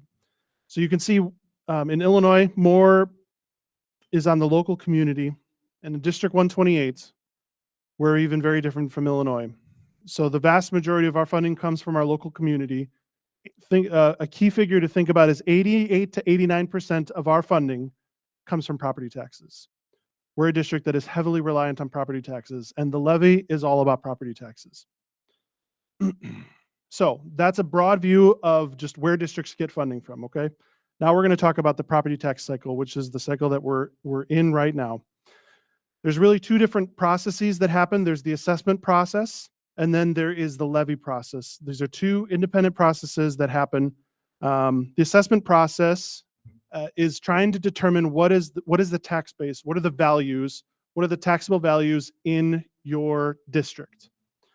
Whereas the levy process then tries to take that value and convert it into revenue.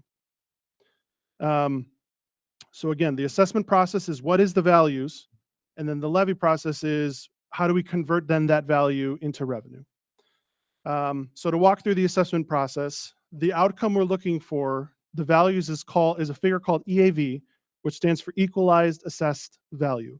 All of those words matter, and I'll explain that in a second.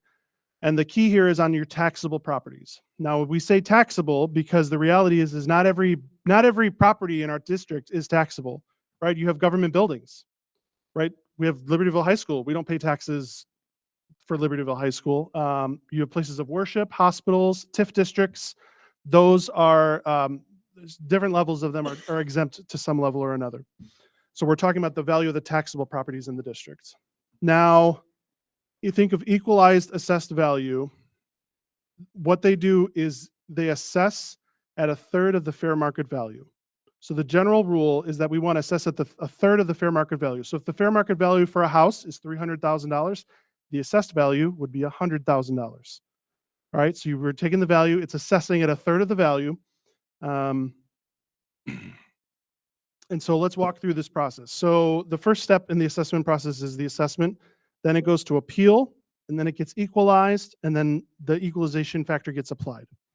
So let's talk about each step. So the assessment process is done by the township assessors. They're asking the question, what is the value of the properties in their township as of January 1st of whatever year? So we are in 2025 right now. The levy we're doing right now is 2025, and it's asking the question, what were the values of all of the taxable properties in our district as of January 1st? So the township assessors are the ones trying to figure that out. And then they submit that to the county, and then there's an appeal process that happens. And the Board of Review is a county level board, and they hear appeals of assessed values. So if people think their value is too high, they can appeal and say, hi, nice try, but I think my value is too high. Or consequently, if it's too low, I don't think a lot of people try to appeal if it's too low. But the point is the assessed value is trying to help figure out what is everybody's fair share. And the decision is based on, and the system is based on your fair share is based on the assessed value of the properties that you own. And so after they hear those appeals, then it's equalized. And so the point of the equalization comes from the state, and the state then applies an equalization rate across the entire county. The nice part is that very often in Lake County, our equalization factor is 1.0. So whatever the assessed value is times 1 equals the equalized value. But other counties are different. For example, Cook County has a very different assessment process. They assess residential at 10%. 10% of the assessed value, they assess at 10% of the fair market value versus a third. The general rule is a third. And so other counties will have different equalization factors. Illinois often gives Lake County a factor of 1.0. So then you take that factor and you apply it to the equalized values. The county clerk does that on our behalf. They do those calculations. And then after that process is done, we know the equalized assessed value. So all those words matter, right? The fair market value that has been assessed at a third, and then it's been equalized. That's the goal of the assessment process. Now the levy process, again, that's to convert the EAV into revenue. So how does that happen? It happens in a few steps. Planning, adopting, extending the levy, collecting the dollars, and then distributing back to taxing districts. So let's talk about planning. That's where we're analyzing and estimating, and that's what we do on the administration side right now. And so we'll look at all of the data available to us and try to analyze, get a sense of what's happening, and do our estimations of what we think is likely to occur. Then what happens is in the property tax cycle is that the levy has to be adopted, and that is something only the board can do. And so that's a critical function of the board, is the adoption of the annual levy. After that, that gets filed with the county clerk, and the county clerk will calculate the approved taxes. That's what the extension is. I'll get back to that word in a minute. And then after that process is done, then the county treasurer will then issue all the tax bills, they collect the taxes, and then the county treasurer again will then distribute those taxes back to all the taxing districts. So in a nutshell, that's what the levy process is. That's how it converts from the EAV into revenue. Now, a huge thing to understand is that the levies have to be filed at the county clerk by the last Tuesday in December, by the last Tuesday in December, by the last Tuesday in December. By law, it has to be. If you try to go on Wednesday, the last Wednesday in December, that won't work because it has to be by the last Tuesday in December. And so then we work backwards from there. So we'll come back to that. Now, the words are important here. The words levy and extension are important. When we're talking about the word levy, that stands for an amount of tax revenue that we are requesting. We don't request a tax rate. We don't request anything else other than what a bucket of money. You're asking for a dollar amount. The extension that happens at the county level, that's the amount of taxes you're approved to get. Now, notice the word approved is there. That's not actually the amount of money we're going to get. Why? Because not everybody pays their taxes. Almost everybody does, and we are very thankful for that. Please pay your taxes. But not everybody does for a variety of reasons. And so the extension is the dollars we are approved to get. The levy is what we are asking for. Again, dollar numbers. Now, when we say the word levy, we'll say the word levy many, many times. Technically, what's happening is there are actually several different levies, but we just kind of combine them and mush them together. But when you see them on a list, they're individualized. And so the most common levies are going to be educational levy, operations and maintenance, transportation, IMRF, Social Security. You'll notice this also follows a similar pattern of the different funds that we have in our financials. That's no coincidence. It's designed that way. The other thing is we're going to talk about capped and non-capped. We'll come back to this in a second, but there are some portions of our levy or the extension that is going to be capped, restricted the amount you can get, and then there are some that are not. CEDAL, IMRF, debt service, PTAB recapture, we'll come back to those in a minute. That stuff is non-capped, but most of the stuff we're talking about is capped. And so most of the process I'm talking about is about our capped levy. And I'll explain what that cap is and where that comes from. Another important law that we have to follow is called truth in taxation. So that's a law that says at least 20 days before adopting the levy, the board must estimate the levy. That's what we're doing tonight.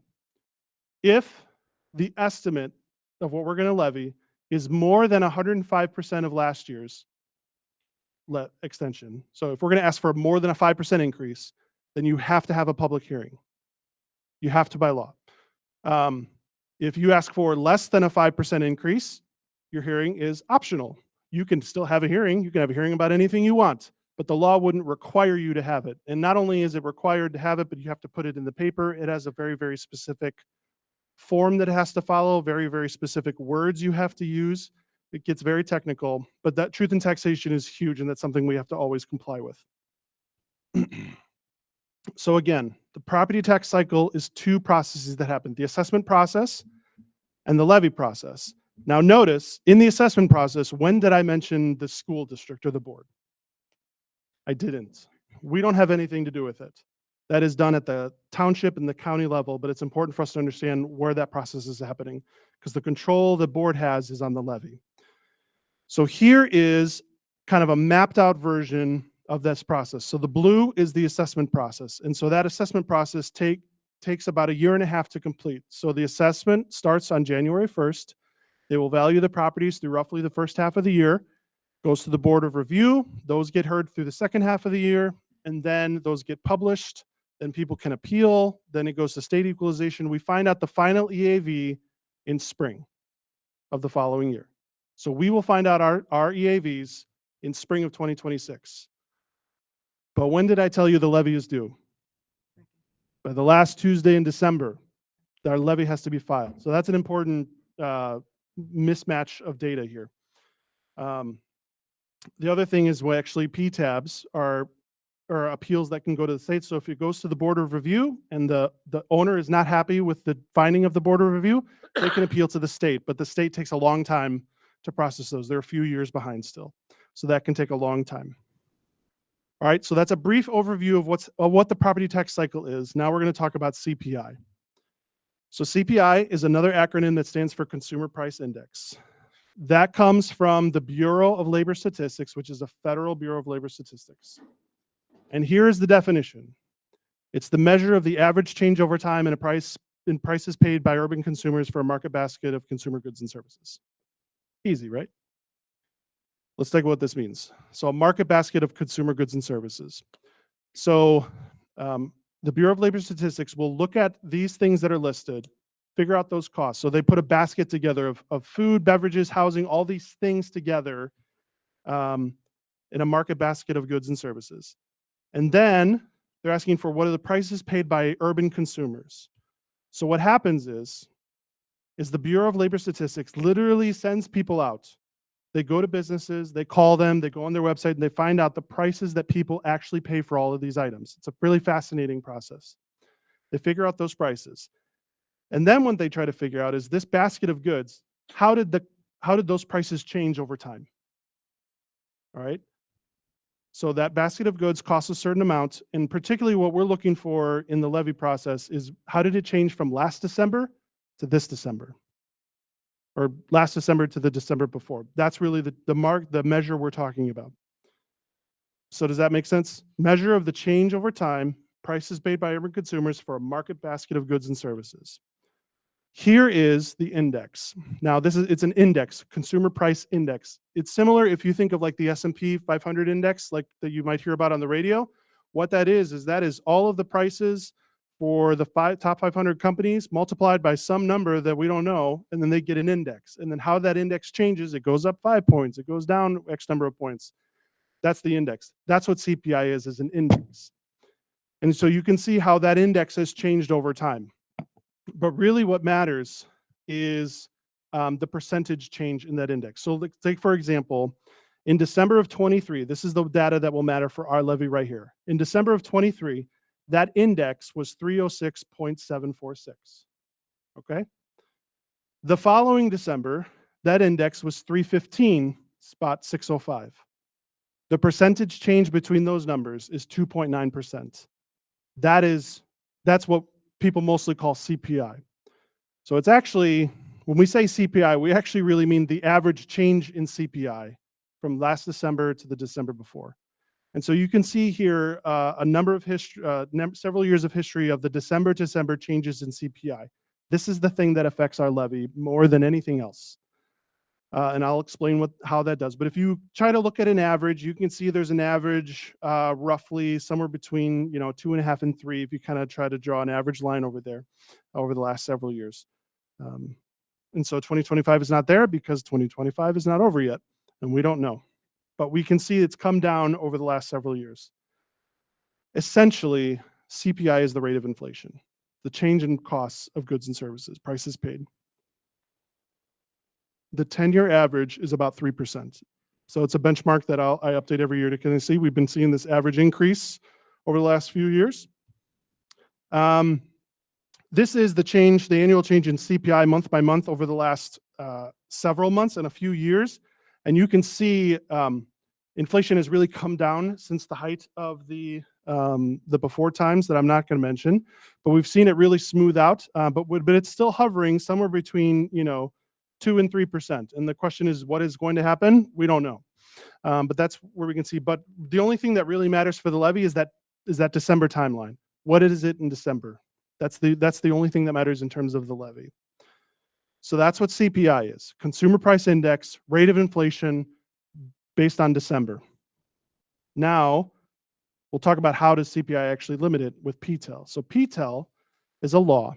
And this is also something called the tax cap. So if you've ever heard of something called tax cap, or if you remember I said capped earlier in the presentation, this is what I'm talking about. So it's a law, and all those numbers matter. There's a property tax extension limitation law, right? So if remember, what did I say the extension was? That's the amount of money we're approved to get. So this is a law that limits the amount of property taxes you're approved to get. It limits the amount of taxes you're approved to get. How does it limit it? It limits by and says your increase is limited by CPI or 5%, whichever is less. That's how it works. Now, before the last few years, no one ever really cared about the or 5%, whichever is less, because it was never 5% up until a few years. It was never above 5% up until a few years ago. So the CPI that we're talking about is going to be 2.9. That's the one that affects this levy. So what does that mean? This is where we get into some math, and don't worry, this is about as fancy math as I get. This is some algebra. So it's a formula. Don't worry, you don't have to do this. It's something we do, but I'm just telling you how it happens. It looks at the prior year extension multiplied by 1 plus CPI or 5%, whichever is less, and then it divides your current EAV and takes out new property because new property wasn't here last year, and so they don't. That's outside of the increase because it wasn't here. They paid $0 last year, and so 0 times anything would be 0. So they just remove it from the equation. So what this means is that your extension for this year is based on your extension for last year. What you ask for this year is based on what you got last year. And then new properties added on top of that. New property could be improvements, so people renovating their homes, improving their homes, adding on additions. This could be new construction. There's always a lot of activity that happens.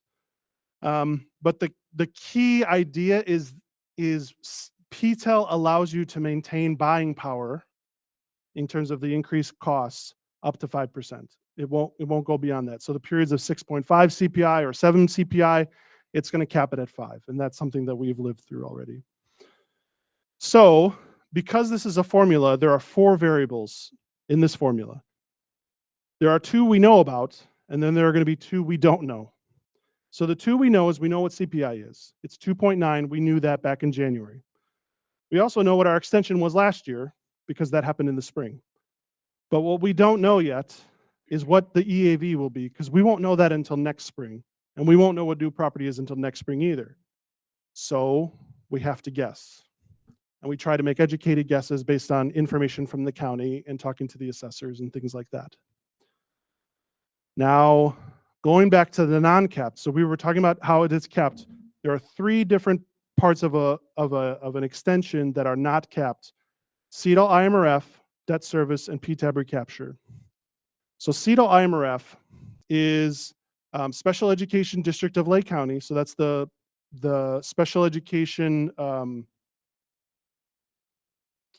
pool's the wrong word. Cooperative that we're part of, the special ed cooperative that we're part of in Lake County. And the IMRF payment, which is the pension payment for their support staff, is part of our levy. And they have a special carve out in the law that is not capped. Meaning, if it was $100 million, we can levy $100 million and we will get extended $100 million. Thankfully, it's only like $30,000. So it's pretty small, but it is outside of the cap. The other thing is debt service is outside of the cap. That auto gets levied when the debt is issued. And then all the levies get filed with the county when that debt is issued. And so they have the schedules all online ready to go. PTAB, remember I told you PTABs is when people appeal to the state. Because it takes so long, they take the money out as we get it, but then it's allowed to get auto gets re-extended to us. And that's something, not anything you do. The county automatically does that for you. So if you look at the details, you will see a PTAB recapture automatically gets extended. They levy and extend it for us. There's nothing we do for that. That's based in the law. So that's PTEL. That's the thing that caps our extension at what we got last year plus CPI or 5%, whichever is less. So now let's look at real data from our district in terms of EAV. So here is a chart over the last several years of our equalized assessed values in the district. And it's broken up by different components of the type of it. It's very common in most districts that residential is the most common type of value in your district. We have a healthy balance also of industrial and commercial EAV. And as you can see, in aggregate, it doesn't always go up, right? There was some fluctuation. If you look at the period between 2008 or 2009 and 2019, that's what some people call the lost decade, because it took them a decade for the values to recover from where they were. But you can see over the last couple of years, we've had some substantial growth in our values. And a lot of, you can hear about it, you can see about it in terms of people selling homes and thinking like, wow, is the home really worth that much? Well, if people are paying for it, then it's worth that much. So we've seen a substantial increase over the last couple of years in terms of values. So what does that mean? That means that the values that we've seen have been a little bit higher than average. I'm going to skip to new property. So the EAV of new property, so that is things in our district that have new construction or new on the tax rolls or additions or things like that. Our average is about 13 million over the last several years. We have a spike here that happened in 2022-ish. That's when the Libertyville TIF downtown expired and came back on the tax rolls. So we had a pretty huge increase in new property then, because that was the first time that has been able to been taxed since like 35 years. And so that got back on the tax rolls. And then last year we were down to our normal amount, but this year we're up to like 28 million in new property, which is higher than normal. That doesn't mean you get $28 million. It's just the value is 28 million. So we're a little bit higher than average EAV data. When we look at the new property, how does that broken out? I've got a few years here to see like where is it coming from? Where is the new property coming from? The most common is going to be people just improving their homes. These are people renovating their basements and pulling the permits, doing all that stuff, adding on a deck, adding on portions of their house, and that value getting added on. What we have here is a pretty significant change in industrial, and I'll show you that in a second here. And then a slightly bigger in commercial that we had, is at least from the year before. One of the things I like to do is try to look at the specifics of the data and just give you a sense of what's happening in our district to show you what's coming on. And the biggest one that is considered in the industrial section, I believe, is Canlan Sports. That's the old Libertyville Sports Complex. So that used to be owned by the village. And when it's owned by the village for a tax exempt purpose, it is not taxable. But now that it is owned by a private entity, it is taxable. And so that is now coming on the rolls as taxable value of $8.5 million. That's pretty substantial. We do not have something like that happen every year. That's a pretty substantial add-on. The other one is Children's Land in Vernon Hills, 1.9 million. I think that's the one on Town Line Road, just a little bit west of here, or a little bit west of here on Town Line Road. Heathrow Scientific, that's right down the street from district office in that little corporate park. There's a new building there, Heathrow Scientific. They do like medical supply things.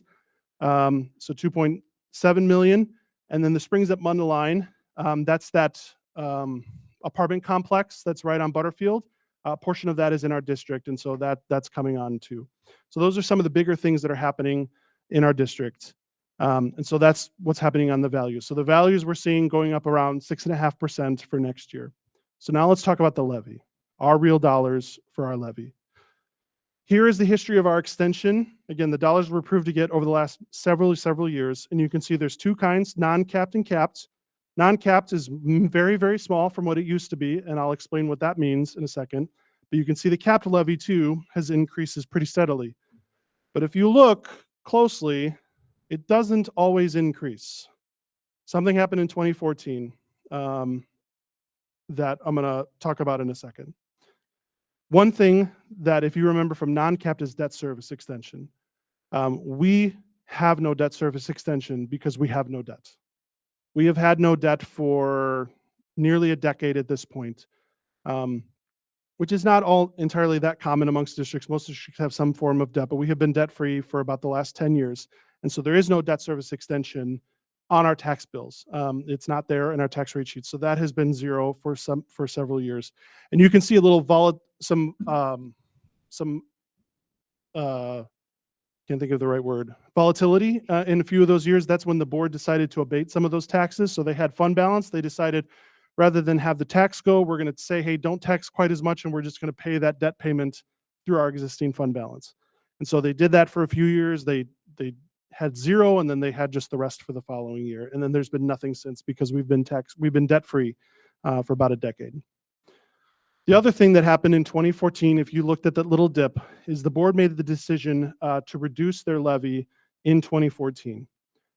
And if you remember, the way the law works is what you can get this year is based on what you got last year. So the 2014 decision was made to lower their levy, by about a little, not quite 2.5 million from what they could have done at the time. So that has a 1-year savings, but then you're allowed to kind of catch up a little bit for the next year, but you're always going to be lagged because of the 1-year decision. And so that one-time decision in 2014 has a lasting impact here. So what I'm saying is our property taxes are $1.5 million less than they would have otherwise been had that not happened in 2014. So a one-time decision has a lasting impact. That's why I say this is one of the most critical and impactful decision the board makes in terms of what the levy is, because it has a forever impact.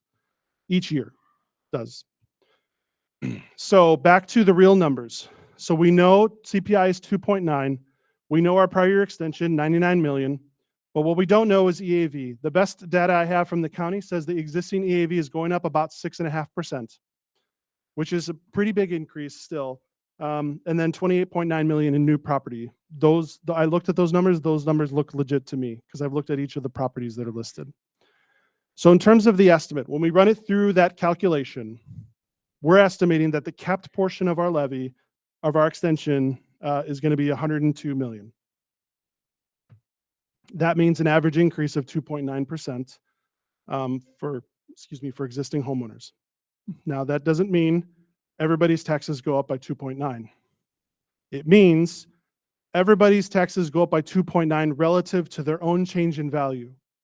So let's say the average increase on values is 6.5%. So I think everybody got their assessment sheets, right? Right? Did everyone get them? Get the assessment sheets? What color are they? Blue.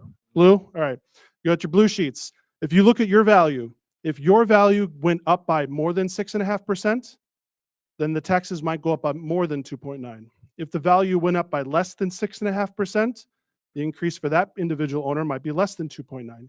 If your value went up by 6.5%, then the math says your taxes would go up by 2.9%. That's what it means. So it doesn't mean each individual owner goes. It depends on their individual assessment. But on average, existing owners 2.9. That's what that means. But the total increase from the prior year is 3.7. Why would we have a higher increase than CPI? Dan, you just said it was limited by CPI. Because of that new property. Has a pretty significant impact in terms of it brings it up to 3.7 for those properties that are coming online. So based on the estimation of 102, I'm recommending we levy at 103 on the cap side, 103, 127. So what does that mean? That leaves a $300,000 cushion between what we're asking for and what we're estimating we're going to get based on the law and all the numbers. Now, why do we have a cushion? It's because in that formula, there are two estimates. The question is, what happens if those estimates are wrong? So let's say on our original estimation there, right, existing values going up 6.5% and new property at 28.9 million. But what happens if instead of going up 6.5 million, it only goes up 2%? And let's say the county made a mistake and they gave me wrong data and oops, we're sorry, actually, instead of new property at 28.9 million, your new property is 40 million. What happens? If we levied what we estimated, you would lose $33,000. And so my goal is to never let the district accidentally leave money like that. And so we put in a cushion there because we know we're getting estimates. And the estimates we're humans and people make mistakes. And so it's trying to cover if we're wrong. So the question is we've had the $300,000 for several years. What's actually happened? Oh, I'll get to that in a second. So we have the capped levy of the 103, 127. And then the other thing that we actually have to levy is CEDAL, IMRF. And so that's the 30,000. So CEDAL tells us what to levy. So that's 30,000. So then the documents you will see is a total levy of 103, 157, 298 based on the levy with the cushion plus CEDAL, IMRF, which is still something we have to levy. Now that means that's still a $300,000 cushion. Total increase of 3.92 is the levy. Now that you're not going to get that because we've already estimated the most you're going to get is 3.7 based on the math. 3.92 is what you're asking for. And so that 3.92 means The hearing is optional. That's the truth in taxation coming back in and saying, as long as you're not asking for more than a 5% increase, your hearing is optional. That's what that means. And so what I have here is a chart over the last several years of what was our cushion in the levy and what did we actually use. So you can see we've never really ever used the whole cushion. A couple of years ago, we got pretty closer than I would feel comfortable with. But that's why the cushion is there, because we're doing our best with the best information we have, but it could be wrong. And so as a reminder too, when we looked at projections back in February, which I understand was before several of y'all weren't on the board yet, these were our assumptions built in. So we had built in, we knew 2.9 at that time. And so we built that into the assumption of our projections. And then we assumed 13 million on new property, which is what we historically would typically get, but we're higher than that now. So that's now 29 million, call it. So that's quite a bit better than what we anticipated back in February of 2025. And as a reminder, this was our forecast for our annual surplus or deficit for the next 5 years back in 2025. It's heading in not a good direction. We don't want that number to keep going down. But that is old data. A lot has happened since February 2025. And so when we get near that time, I will update with that data, but just showing you that's the outcome of the projections we had with those assumptions in there. So then what's the next steps? So the next steps is at the next meeting, we'll review we're not going to review this process again. We're going to review just the final numbers, and just to kind of talk about that, you'll have a chance to see the numbers again. At the November meeting, we'll do a final review that includes all the final documents that will be there. And then at the November 17th, we will have the vote for the adoption of the levy. And the very next day, assuming it passes, we will file it with the county. And the reason we do this in November is because just in case something happens and we can't get a quorum in November, we still have December to approve it. And this has happened to me before in my previous district. We could not get a quorum in November. And thank God we had December to fall back on, because it is due by the last Tuesday in December, no exceptions.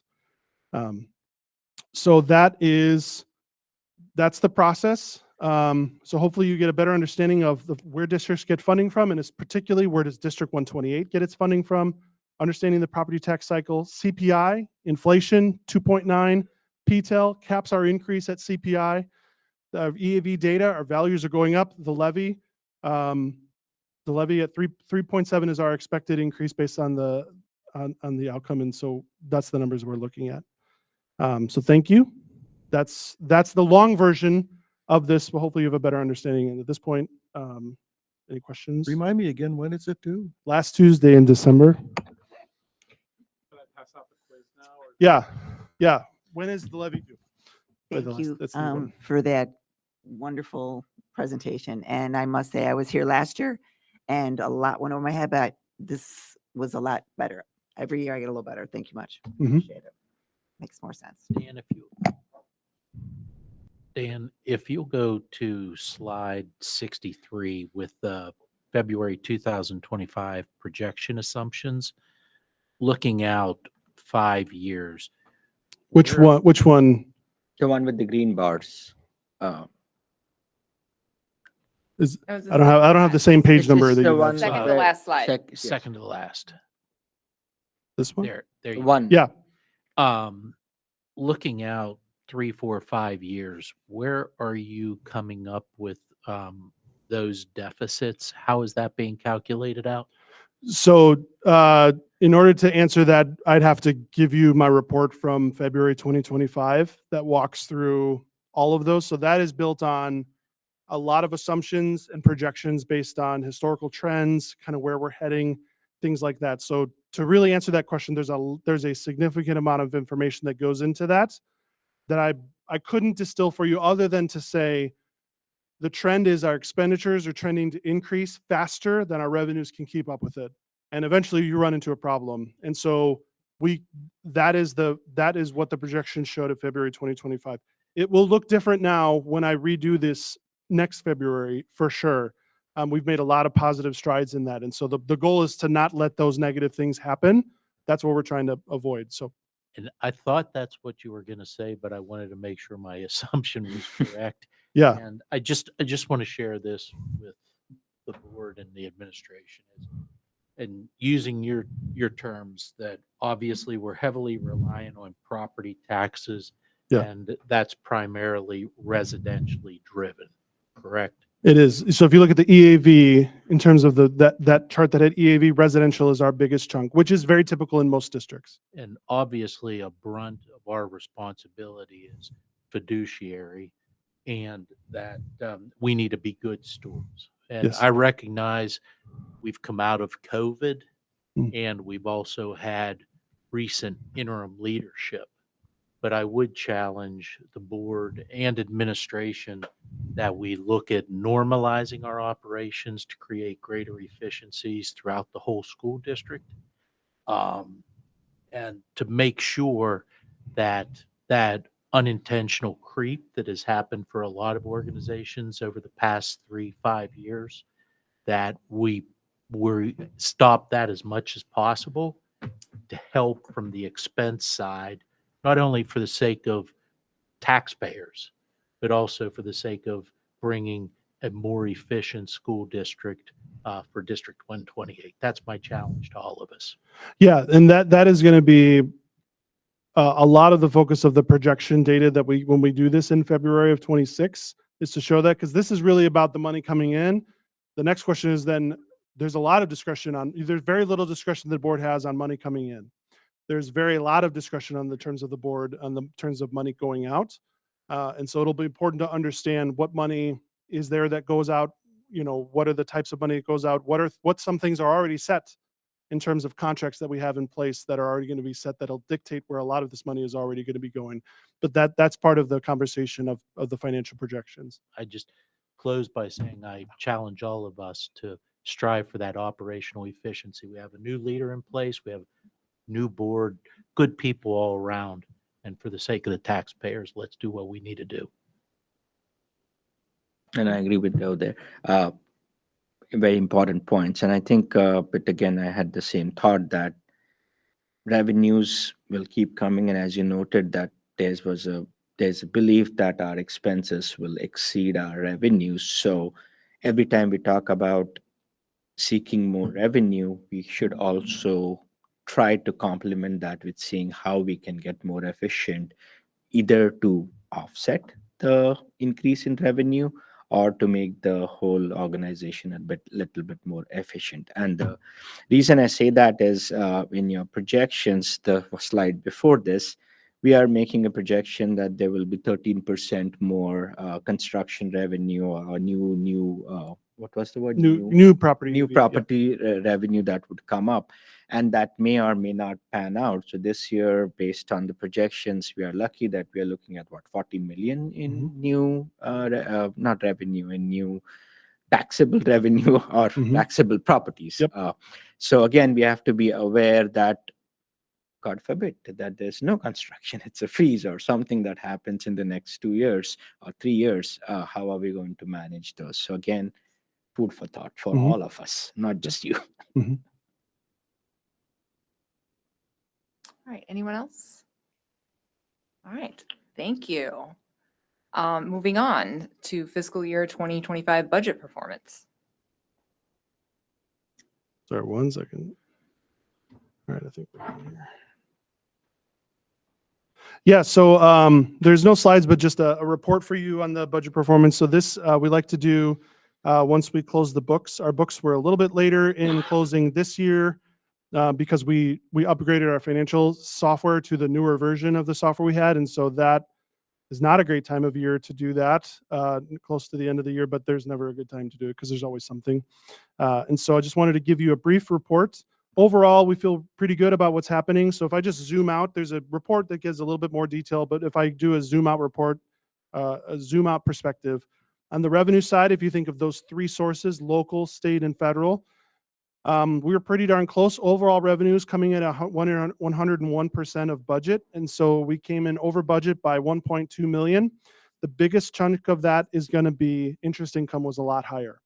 And so really what that boils down to is interest rates.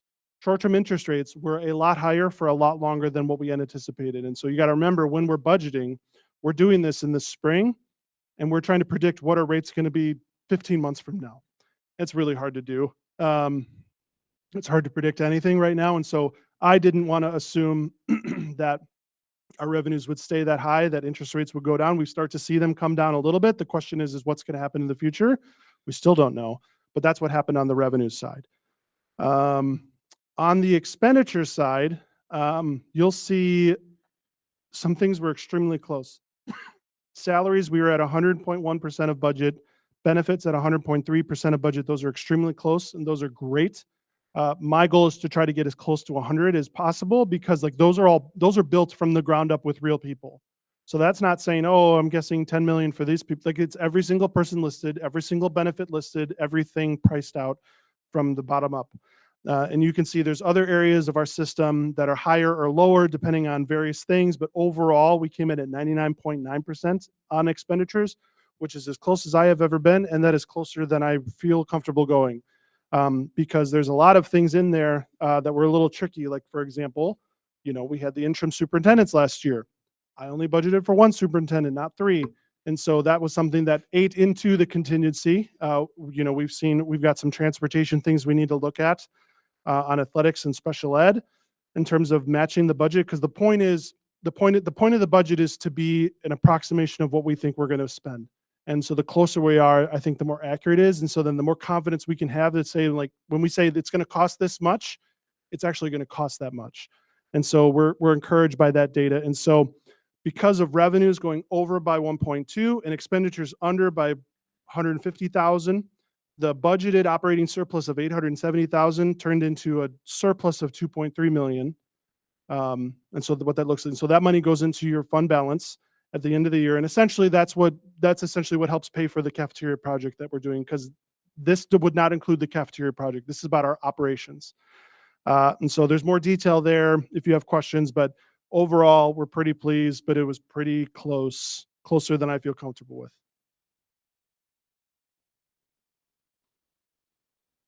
All right, any questions, comments? All right, moving on. Summer 2026 capital projects. All right, this is culmination of work with Mark and his team and other people in our system, looking over our various systems in terms of our long-term plan and other needs that have come up since then, looking at our capital needs throughout the district. So what we have here is our first shot at a plan of estimates of numbers in here for the different projects. So there's a list there that shows you all the projects that are listed. There is another document that shows you pictures, because sometimes pictures really can help flesh out what we're talking about in terms of conditions. There's a lot of things on this list. Probably the big takeaway is that the numbers on this list in total are too high right now. 8 million is what we have on this list. We will have closer available to us. 5 million is closer what we're going to be able to afford, in my opinion. And so between now and over the next couple months, as we get a little bit more clearly defined, we get some better numbers, we bid out some things, we'll get a better idea, and we'll see this list evolve over the next several months as we get closer and closer to summer of 2026. So these are the things that are listed with a variety of pieces of information related to it. I have one real quick question in regard to capital projects. Do we just go out the 1 year, or do we have a 5-year capital plan? We have a plan that goes out to 2050. Okay. But it's system level plan, and it's got round numbers in it. So one of the things that we have discussed with the board as the board, but not necessarily with y'all as the board, is our current plan is a little bit more on the basic side, and what I would like to do is get something a little bit more comprehensive, because we're trying to leave this place better than we found it. So, for example, part of the reason we go out to 2050 is not to be like, hey, we know what's going to happen for the next 30 years. It's really, all right, we replace this parking lot, and we know this parking lot should last 25 years. So 25 years from now, there's a placeholder for this parking lot in the year 25 years is from now, 2050. We put a placeholder there to have have that information there. And so this is just this is the summer. This is a culmination of not only that long-term list of things that are there, but also other things that have kind of come up that weren't necessarily on that list or kind of got moved. And even that list, it evolves because sometimes the placeholder is, hey, this is when we would replace it. Do you need to replace it now, or should it move up a year early, or can it wait a year? Things like that happen. And that's kind of the art of putting together a plan like this, is looking at all of that data. So we do have a plan that goes out to 2050. But really the next 5 years are more reliable than, obviously something 10 years from now is going to be way less reliable in terms of data. But it's still a pretty basic plan. My only suggestion would be to give consideration to a 3 to 5 year intensive review, realizing there's fluidity in everything, sort of like strategic planning and strategic thinking, taking that to the capital project perspective, and tying that collectively with our desire to become more efficient operationally. That would be my suggestion. Yes, that's a goal of ours as well. And I will say, when we've looked at these numbers, even over the last few years, there's more work to do than there is money to do them. No matter how efficient you want to get, you will not be able to do all the things on the list. And this is the list of just replacing the stuff that needs to get replaced. This is roofs. This is parking lots. This is not, hey, we want to renovate the library. That's not what this is. This is replacing things, asset preservation, replacing things on a maintenance schedule, not, hey, we want to build a new facility. That is not on this list. That have to come above and beyond. And that's really the last of the bucket of money that we're using to renovate the cafeteria over here. That money is running out as soon as we're going to be done with that project. And so this is really about maintaining what we have. So yeah, we agree, and that's an important goal of ours, is to have a more fleshed out plan and system for it. Maybe my financial illiteracy, but why do we classify that as CapEx versus OpEx? Because maintaining the asphalt on the road and coating and all that would be more like an operational expenditure. Is that? These things are there's two different things we're talking about. So we're talking about operating funds, which are like our ed fund, O&M fund, transportation, IMRF, Social Security fund, working cash. Those are our funds. Those are operating funds, money year in, year out. These projects are operating fund projects. They are part of our annual thing. So they are part of our OpEx funds, as that phrase would use. CapEx would be more like the cafeteria. That is one-time, big, huge, $10 million projects that we do not do normally. However, all of these things are considered capital projects because they're over our capitalization threshold, meaning our capitalization threshold is $10,000. And so anything above $10,000, we basically have to classify it as a fixed asset. We have to do a bunch of accounting stuff. And so no matter where you pay for it, just the nature of it adding to our fixed assets, and then it has to get depreciated, and it gets into honestly annoying accounting stuff. That was required of us by the state to do that. So that's why this is called a capital project, because it's over $10,000 and we have to treat it special on accounting wise. But this is all still within our OpEx operations. Yeah, that was the two words confusing. Yes. Yeah, it's a little bit different. Great question. Any other questions, comments? I just have a quick question. When it comes to our athletic facilities at both of our buildings, I'll use Vernon Hills High School, for example. And this is just for my own understanding of, trying to figure out how things work. So the football field is part of the high school property now, but it's not actually in the building. So then is it the principal who's overseeing it? Is it Mark? Are you overseeing it? Like, who's in charge of determining what needs to be done, when, where? So I would say, so in terms of who is in charge of like deciding this is a project to do, I would say that's largely between Mark and the building administration. Okay. So Mark, so the capital plan we have is really a plan for both buildings, like, because that's the stuff we own. The district office, even transition pathways, we don't own those. We lease those places. So the buildings we're talking about are the facilities here. There's a component that's building based, there's site based, which would include like the stadium, the turf, all those kinds of things. Those have schedules based on the capital plan. And then Mark, based on the actual conditions and what's happening that year, we'll kind of look at like, all right, all right, it's time to look at this. Is this something we need to do now, or can it wait for a year, or wait for 2 years?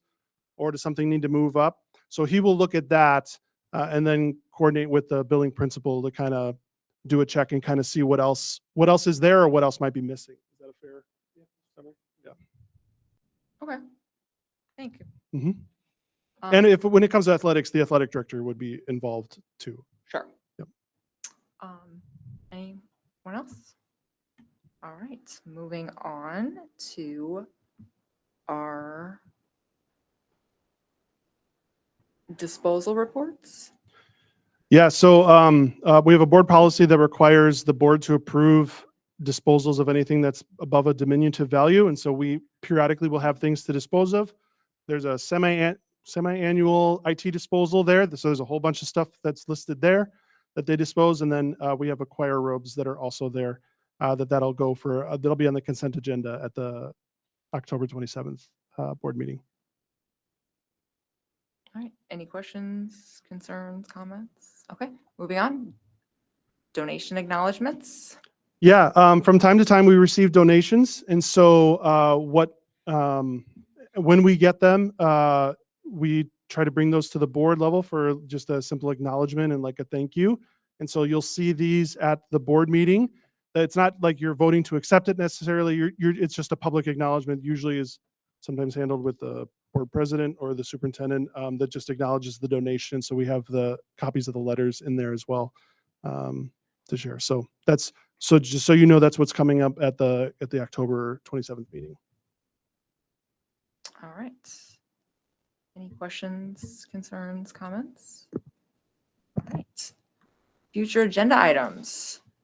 Coming up in October 27th, 2025 board meeting, we have got the 2025 tax levy review, school report cards and student support, MTSS, and the IASB 2025 resolutions committee reports.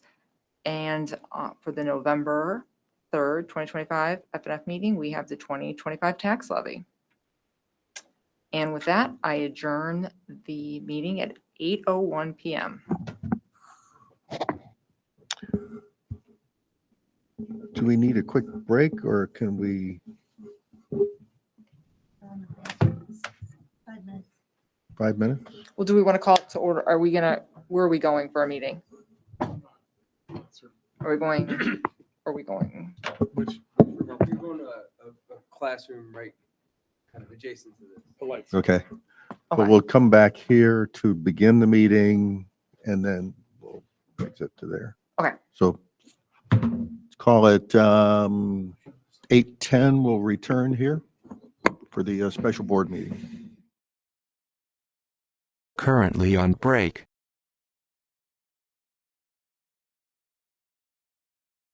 Currently on break.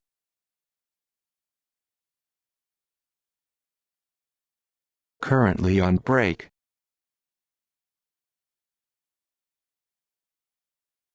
Currently on break.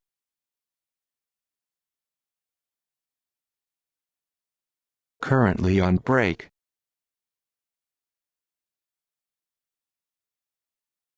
Currently on break.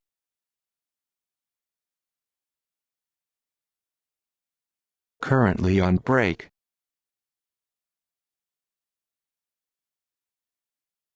Currently on break.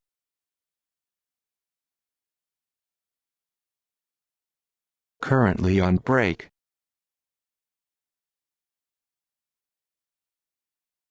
Currently on break.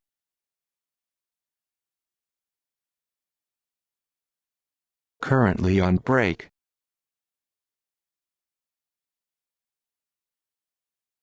Currently on break.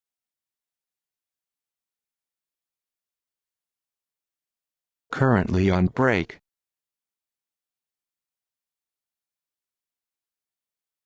Currently on break.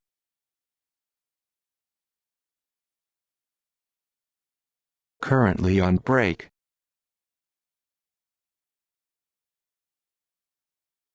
Currently on break.